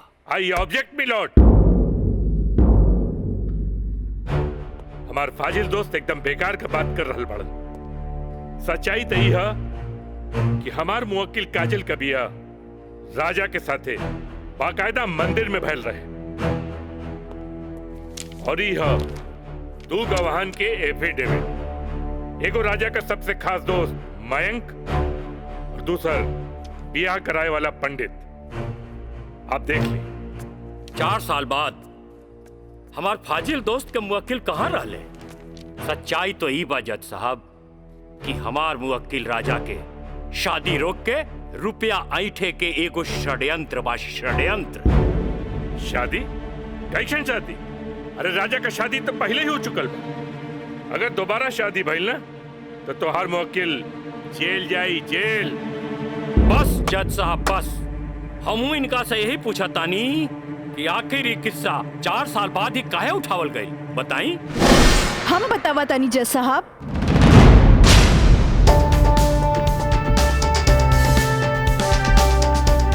हम बताई।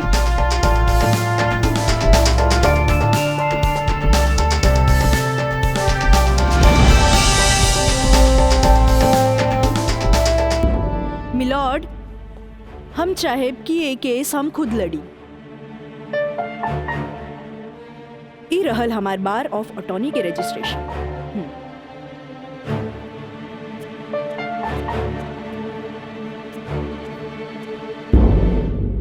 Okay, you can proceed. Thank you sir. आशीर्वाद दी। खुश रह। चल।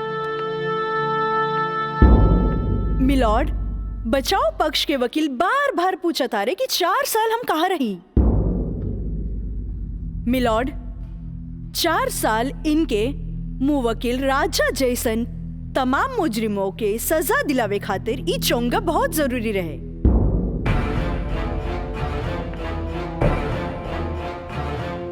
मिस्टर हैदर काज़मी साहब, अब समझ में आयल कि 4 साल हम कहाँ रही कि और डिटेल बतावे के पड़ी। तो मिलॉर्ड, हम केस के स्टडी खातिर हमरा के कुछ समय चाहिए। हाँ, कोर्ट इंस्ट्रक्ट करती है कि राजा की शादी रोक दी जाए जब तक कोर्ट का फैसला ना हो जाए।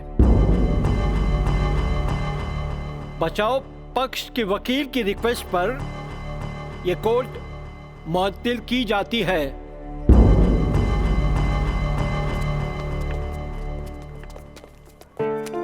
बहुत सही किया। देख के घबरा गई, तुरंत चल गई। बहुत अच्छा।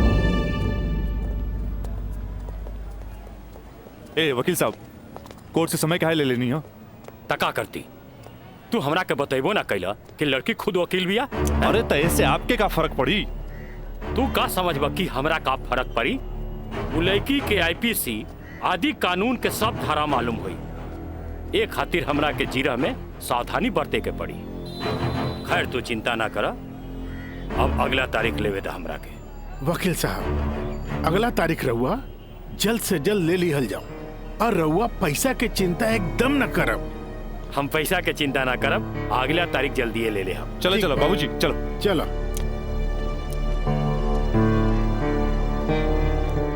हेलो, हाँ, अब फिक्र करे के बात नहीं के। अरे तहार काम हो जाई, हम समझ गए नहीं, एकदम में समझ गए नहीं। हाँ,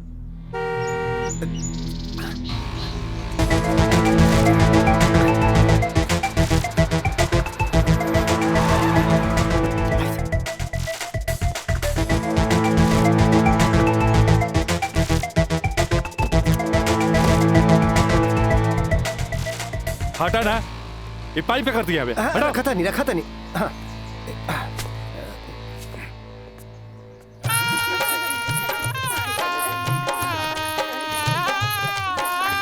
बंद करो ये सब नौटंकी, ये शादी ना हुई। अरे हटा, सब हटा।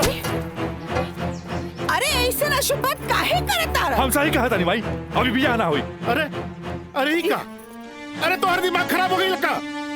बियाह करे से पहले हमरा से पूछ लेना रहा का? का जरूरत है ऐसा बियाह करे के? का करती? वैसे ना मानत रहे हम कानून से बचे के खातिर बियाह के नौटंकी कर देनी।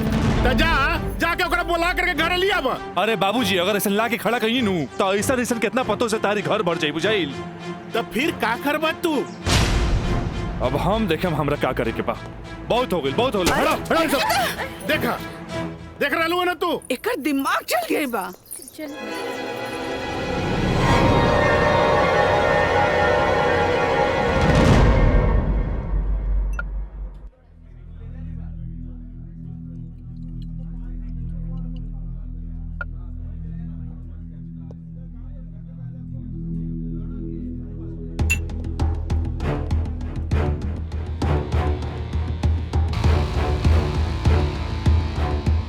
बोला राज, का बात बा? पहले पेक तो पी। बहुत दिन का बाद मिलल बा।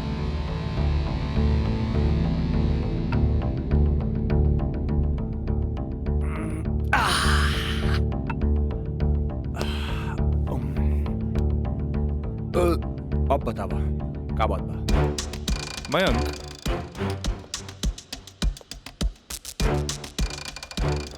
भाई तोरा अपन बयान बदले के पड़ी। एफिडेविट के बाद भी? दोस्ती खातिर।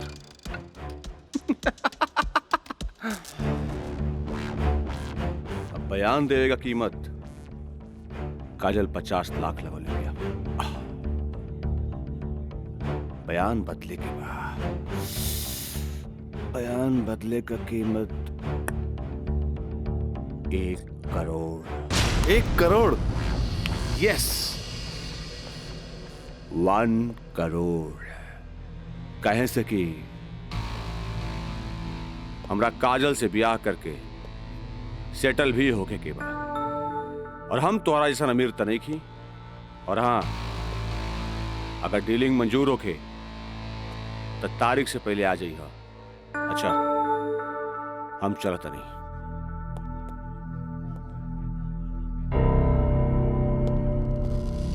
हमार बिल्ली हमरे से म्याऊं।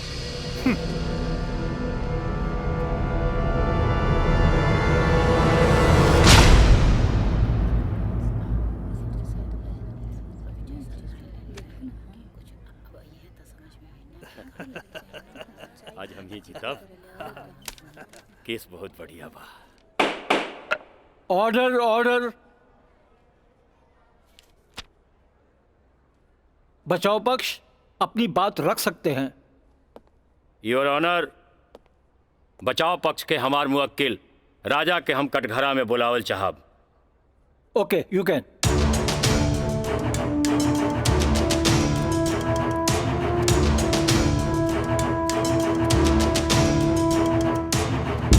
हम गीता पे हाथ रख के कसम खाता नहीं, जे भी कहब सच कहब, सच के सिवा कुछ न कहब। हाँ तो मिस्टर राजा, आप अपन बचाव में का कहल चाहते नहीं? जज साहब, हम ये बात माना तानी कि हम और ये काजल कॉलेज के दिन से एक दूसरे के चाहता नहीं।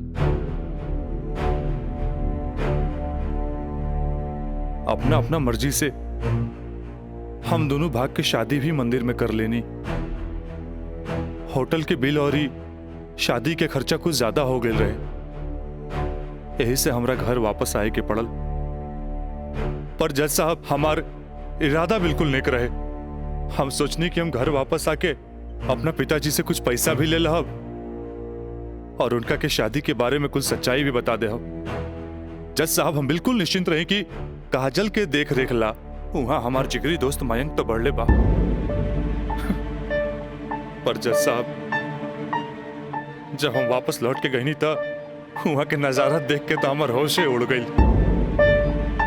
जज साहब, हमार नई नवेली दुल्हन काजल हमारा जिगरी दोस्त मयंक के बहिया में गलबहिया खेलत रहे। I object milord.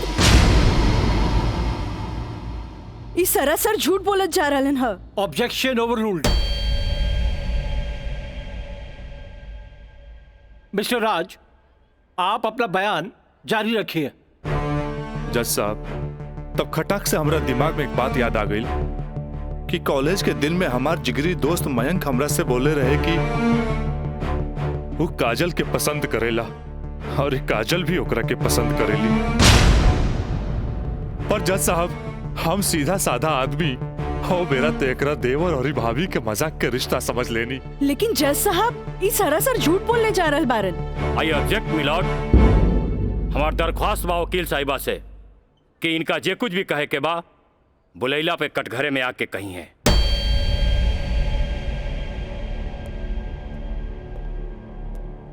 आप कंटिन्यू कर सकते हैं मिस्टर राज। जज साहब कोई भी आदमी अपना बीवी के केहू दूसरा के भैया में देखी तो ओकरा मन मस्तिष्क पर का गुजरी, ये आप अच्छे से समझ सकीले जज साहब। मिलॉर्ड ई सरासर झूठ के पुलिंदा आपके सामने रखल जा रहल बा, कोर्ट के गुमराह करे की कोशिश करी जा रहल बा। तो आप पानी ना कोर्ट के सही रास्ता दिखावे वाली। अरे घबराई ना, जल्दी ही रहुओ के बयान देवे के समय मिली।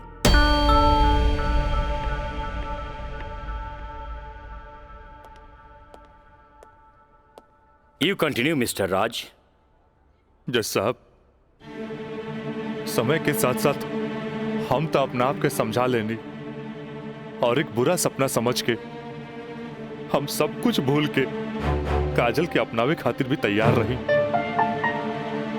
हम आज भी काजल के अपन धर्म पत्नी मानी ले, अपन धर्म पत्नी मानी ले हम काजल के। That's all, my lord। हम चाहत कि वकील साहिबा काजल सिन्हा के कटघरे में बुलावल जाए, वो भी वकील के तौर पर ना, मुद्दई के तौर पर। इजाजत है।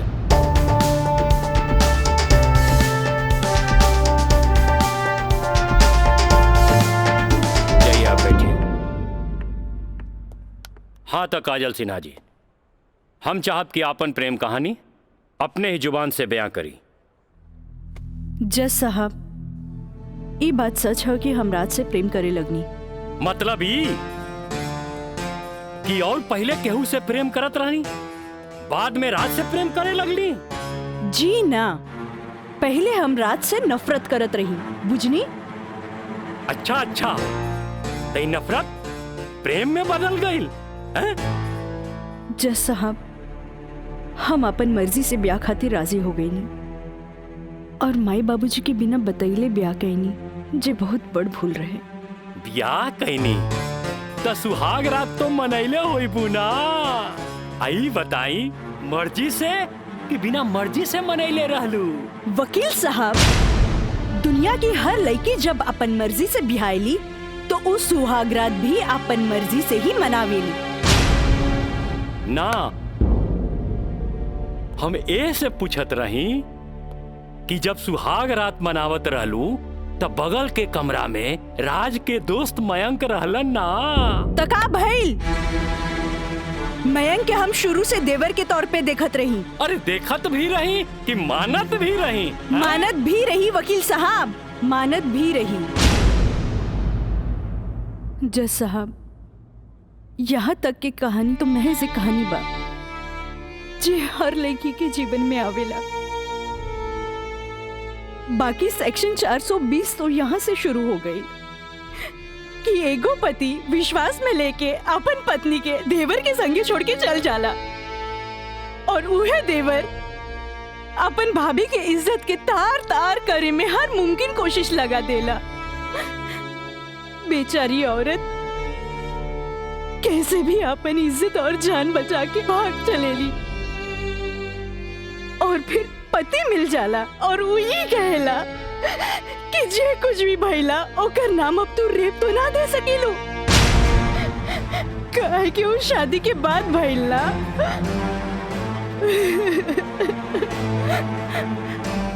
और रहल बात शादी के तो तू सो कॉल्ड देवर से कर सकेलू, काहे के ओकरा हमार झूठन खाए के आदत है। जज साहब हमार सगरो अरमान चूर चूर कर दिहल गइल। हमरा कुछ समझ में ना आइल, आखिर हम करी तो का करी। हम परिवार से मजबूर हो गए नी जज साहब, हमरा झूठन बना दिल गइल। हम झूठन जूठन हो गई, हम जूठन हो गई। मिलॉर्ड, अब इनका मेलोड्रामा झूठ हो या साच, इससे साफ जाहिर होला ई जूठन कहां बारी। जबकि हमार मुवक्किल मिलॉर्ड एक झूठा सपना समझ के इनका के अपनावे खातिर तैयार बा। इतना ही ना मिलॉर्ड, हमार मुवक्किल के पिताजी जगदम्बिका पाल जी एक लिखित बयान में मिलॉर्ड इनका के बहू बनावे खातिर तैयार बाड़े। इले काजल, जबकि राज, उसके परिवार और यहाँ तक कि उसके पिता भी तुम्हें एक्सेप्ट करने के लिए राजी है, फिर तुम्हें क्या प्रॉब्लम है?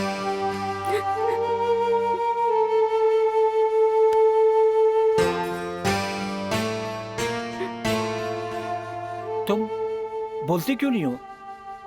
कुछ तो बोलो।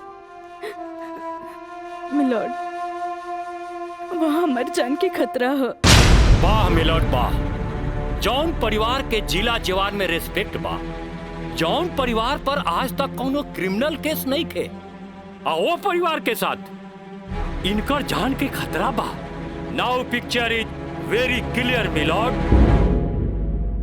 जज साहब, हम वकील साहब से ई पूछे के चाहतनी, जब इनकर मुंह वकील और उनकर पूरा परिवार वो लड़की के एक्सेप्ट करे के रेडी बा, तब उनकर घर में दूसर शादी की तैयारी काहे चलत रहे? हमरा त लागता कि ई लोग कानून के अंधा समझ के ओके बेवकूफ बनावे चलल बा। आज के लिए कोर्ट मुअत्तल की जाती है। The court is adjourned for further dates.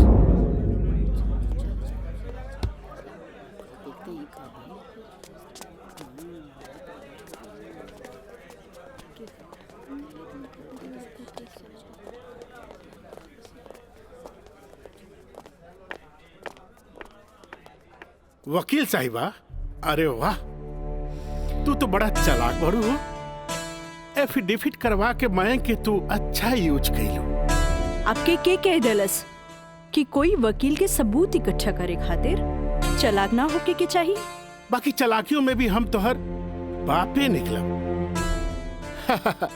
और अगला डेट में दूध में ऐसा पानी मिलाई, देखते रह जाओ। चलो बाबूजी। देखो काजल जी, कल कोर्ट में उनके वकील ने जो बहस की, ये एक केस है 99 दिल्ली का। तुम्हारे केस से बहुत कुछ मिलता जुलता है। जी सर। और इसमें उसके पक्ष में फैसला हुआ था। मैं इसको अंडरलाइन कर दे रहा हूँ। ओके। हाँ। तो ये पॉइंट जो है, ये पॉइंट ध्यान से पढ़ लेना। जी सर। और कल तुम्हारी बहस में ज्यादातर ये बातें होनी चाहिए। ओके। समझ गई ना मिथिलेश? जी। थोड़ा ध्यान रखना, ये सारे पॉइंट्स इसके दिमाग में बैठ जाने चाहिए, क्योंकि सारी बहस इसी पर होनी है। जी। कल की बहस बहुत इंपॉर्टेंट है। जी सर। ये बुक ले जाओ, अच्छी तरह से इसकी स्टडी कर लेना। जी सर। ठीक है, जाओ। Thank you sir. God bless.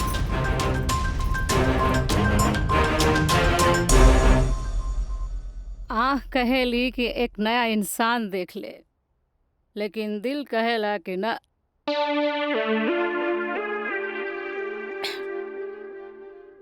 कि वह शख्स एक दिन लौट के जरूर आए।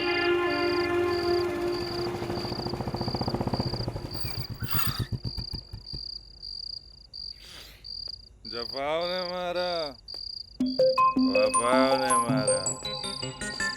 निराली, अरे निराली, मुझे तेरी अदाओं ने मारा।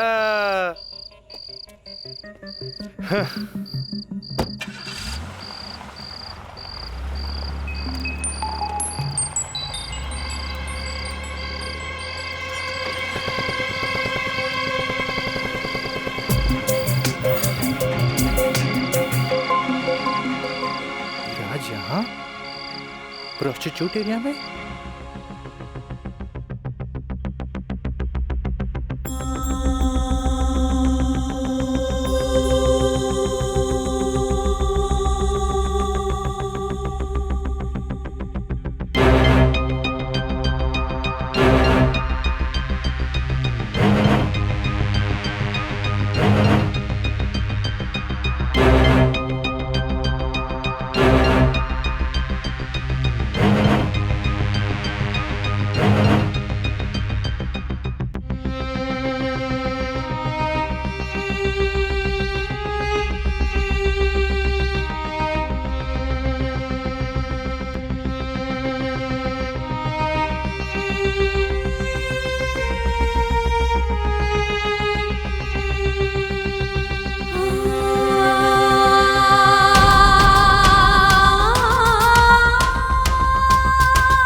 कैमरा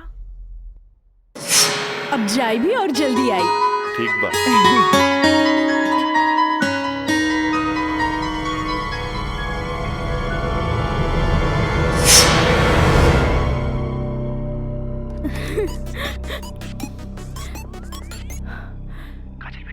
हाँ काका, काजल बोला तानी। काजल बिटिया काम हो गई। काम हो गई काका। जल्दी से 3 कोनवा पर आ जा। ठीक है काका, आवा तानी। का बात है? केहू देखत तो नहीं खे। इला तार दिहल कैमरा और ई रहल कैमरा के चिप बिटिया। हे भगवान, बहुत बचपुचा के आइल बानी ताकि केहू के शक ना हो। थैंक यू काका। अरे रीका बिटिया, देखा बिटिया, भगवान के घर में देर होला, अंधेर नहीं खे, और भगवान तारा बहुते कामयाबी दी हैं। अच्छा बिटिया जी। अच्छा बिटिया, हम जाता नहीं। ठीक बा।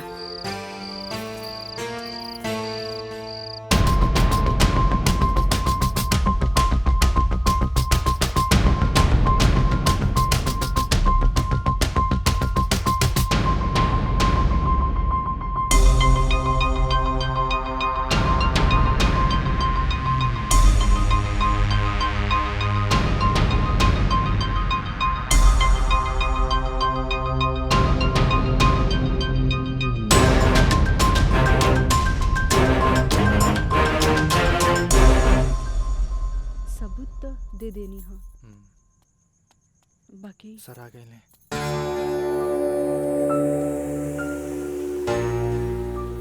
प्रणाम सर। खुश रह काजल। वो लोग समझ ले रहन की तमाशा होई, बाकी तू चुप रह के बाजिए पलट देलू हैं। तू जौन भी सबूत हमरा के देले रहलू, हम सब स्टडी कर ले हैं। बहुत सही है। I am proud of you बेटा। Thank you sir. God bless you. Mithilesh ji, कल कोर्ट पे मिले थे। ठीक बा सर। ठीक। चलो। प्रणाम सर।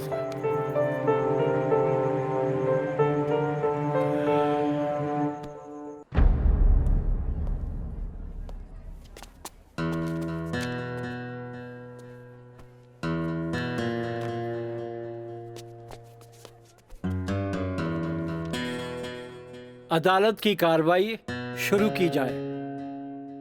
जा बेटा।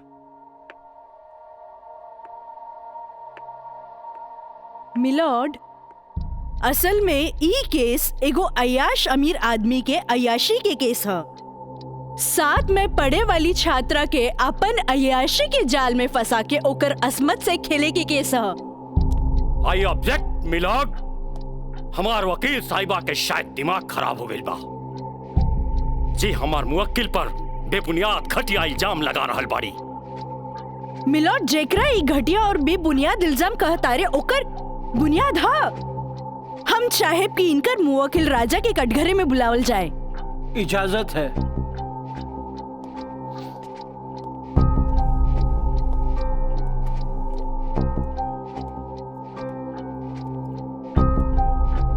जज साहब, ई उहे आदमी है जे लड़की के चाय के कुर्बा समझेला, जेके पिया और फेंक द। इनकर अयाशी के सबूत के तौर पर हम अपन एगो गवाह पेश करे के चाहतानी। इजाजत है।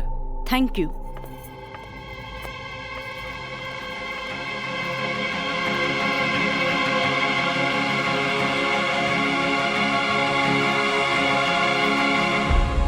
जज साहब, इस शहर के जानल मानल तवाइफ कस्तूरी बाई है। हाँ तो कस्तूरी बाई, ई जे सामने कटघरा में खड़ा बड़न, का आप इनकरा के पहचाने ली? अरे इनकरा के कैसे न पहचाने? ई तो हमार पुराना ग्राहक राजा हवन। Good, thank you. अब जा सकेनी। हाँ तो जज साहब। I object milord. हमार वकील साहिबा हमार पर्सनल क्लाइंट के केस के रुख के बदलल चाहता रही। आखिर केस के ई बात से का वास्ता? वास्ता हाँ जज साहब, वास्ता हाँ। जॉन परिवार के रिस्पेक्ट के गुणगान हमार वकील साहब करत आ रहल बारन, वो परिवार के एक लौता बेटा के चरित्र से वास्ता कैसे ना रही? बताइए जज साहब। अब हम अपन अगला गवाह राजा के कॉलेज के प्रिंसिपल एनके गॉड के पेश करे के चाहता नहीं। इजाजत है। Thank you. प्रिंसिपल श्री एनके गौड़ हाजिर हो।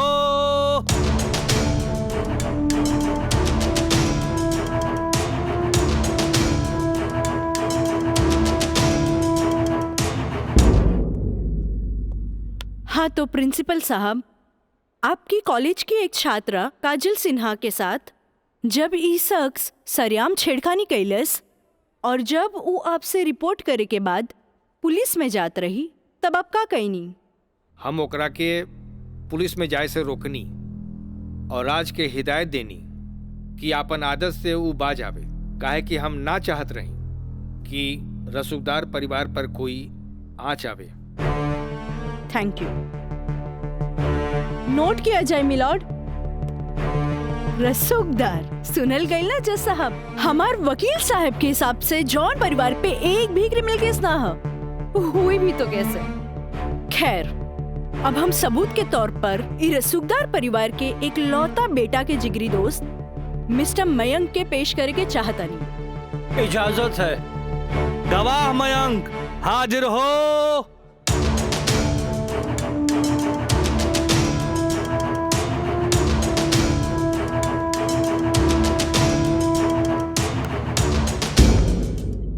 हाँ तो जज साहब। जज साहब, हमार वकील साहिबा खामोखा अदालत के वक्त के बर्बाद कर रहल बाड़ी और उस सवाल के जवाब देवल नहीं की चाहत जेमे बियाहता के पति और पति के पूरा परिवार बियाहता के रखे खातिर तैयार बा। तही बात में कौन जान के खतरा बा? बियाहता ई शख्स उहे आदमी बाड़न जेकर मदद से शादी जैसन पवित्र बंधन के आड़ में कानून के धोखा देवे के साजिश रचल गई, जेकर रचयिता बाड़े मिस्टर राजा और साथ देवे वाला बाड़े मिस्टर मयंक। हाँ तो मिस्टर मयंक, तू अपन जुबान से ही उस सो कॉल शादी के आंखों देखा हाल बतावा। वैसे मिलॉर्ड, सबूत के तौर पर हम अदालत में एगो वीडियो क्लिप पेश करे के चाहतन। Thank you sir. Objection milord, यहाँ कोनो टीवी शो नहीं खे। अखामोखा वकील साहिबा हमनी के और अदालत के वक्त के बर्बाद कर रहल बाड़ी।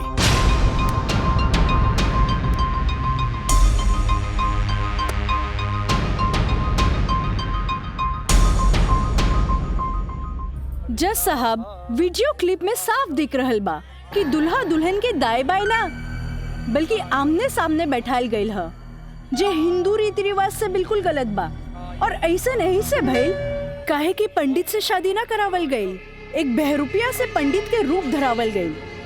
आप यही क्लिप के साथ पंडित के बयान खुद से देख ली। जज साहब, हम रेलवे कर्मचारी हैं, रुपया के लालच हमरा के नकली पंडित बने पर मजबूर कर देलस।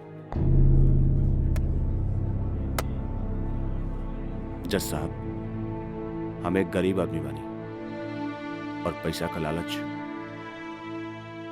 बड़े बड़े लोगन के अच्छा और बुरा समझे का शक्ति के छीन लेला। हम तो एक गरीब आदमी बानी, दोस्त के कहला पर हम एगो भलता आदमी के पुजारी बना के इन लोग का ब्याह करवा देली। आखिर हम भी क्या करते?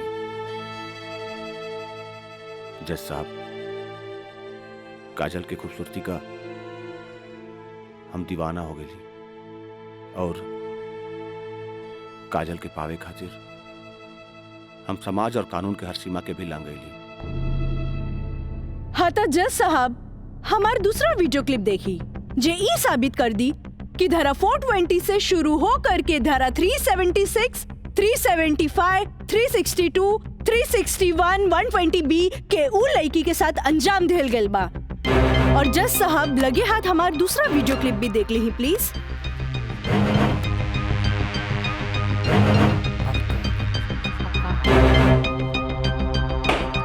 Order order. हटाओ हटाओ।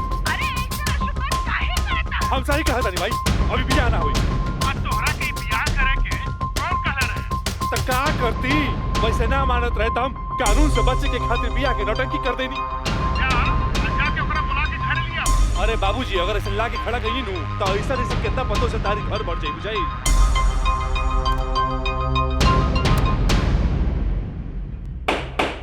Order order. सारे गवाह और बयानात को मद्देनजर रखते हुए अदालत इस नतीजे पे पहुंची है कि मुजरिम का मकसद पहले से ही धोखाधड़ी से कहीं आगे था,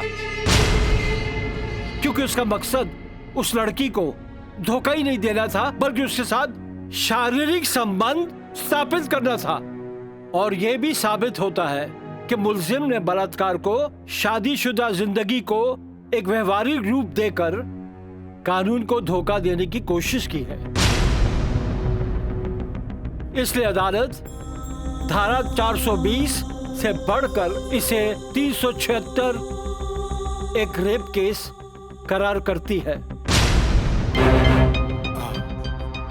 और साथ ही महंग को इस अवैध कार्य में साथ देने के लिए धारा 120B को अदालत मुकर्रर करती है।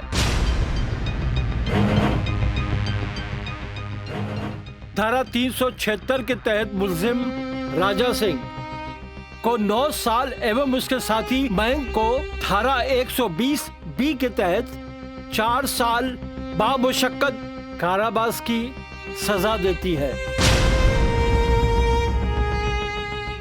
और पंडित देवी दत्त को नौकरी से बर्खास्तगी के साथ IPC 34 एवं 120B के तहत 2 साल की सश्रम कारावास देती है और अदालत जगदम्बिका पाल सिंह जैसे हर अमीर बाप को यह हिदायत देती है कि पुत्र के मुंह से उनके उल्टे सीधे कारनामों में बेटों का साथ न दे।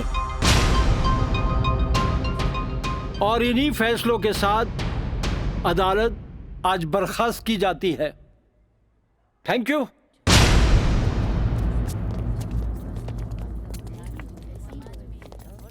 सर,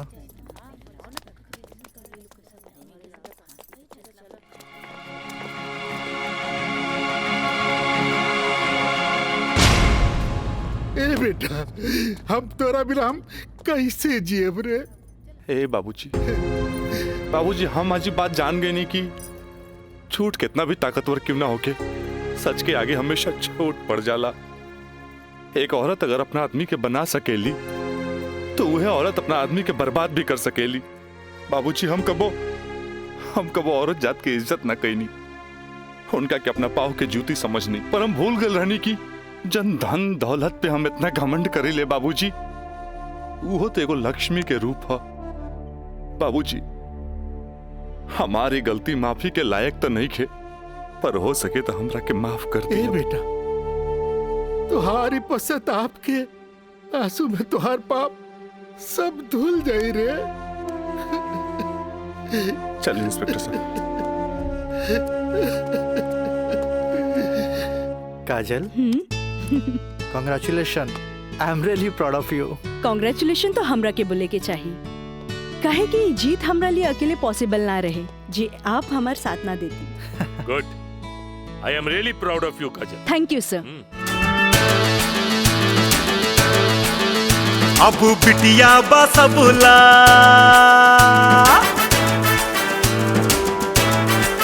हो, अब बिटिया बसबुला अबला ना बोझ रे। आइल में का जमाना सोच भइल सोझ रे। अब बिटिया बसबुला अबला ना बोझ, आइल में का जमाना सोच भइल सोझ रे। अब कानून बाटे साथ हाथ नहीं के कमजोर रे। रहे सूतल समाज बेटी कई दिहली भोर रे। अब बिटिया बसबुला अबला ना बोझ रे।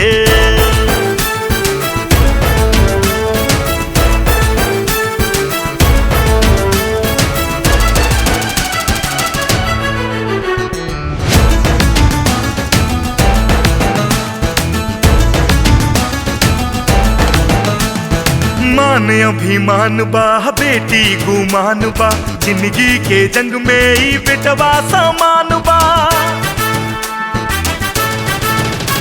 बुद्धिमान अभिमान बा बेटी गुमान बा जिंदगी के जंग में ई बेटवा सामान बा बिटिया के तरकस में हिम्मत के बान बा बाबूजी के बाछी ता छुअत आसमान बा कायल बा दुनिया बा बुनिया के ओझ के इता बड़बड़ करना मानू करा ताटे रोज रे अब बिटिया बा सबला अपला ना बोझ रे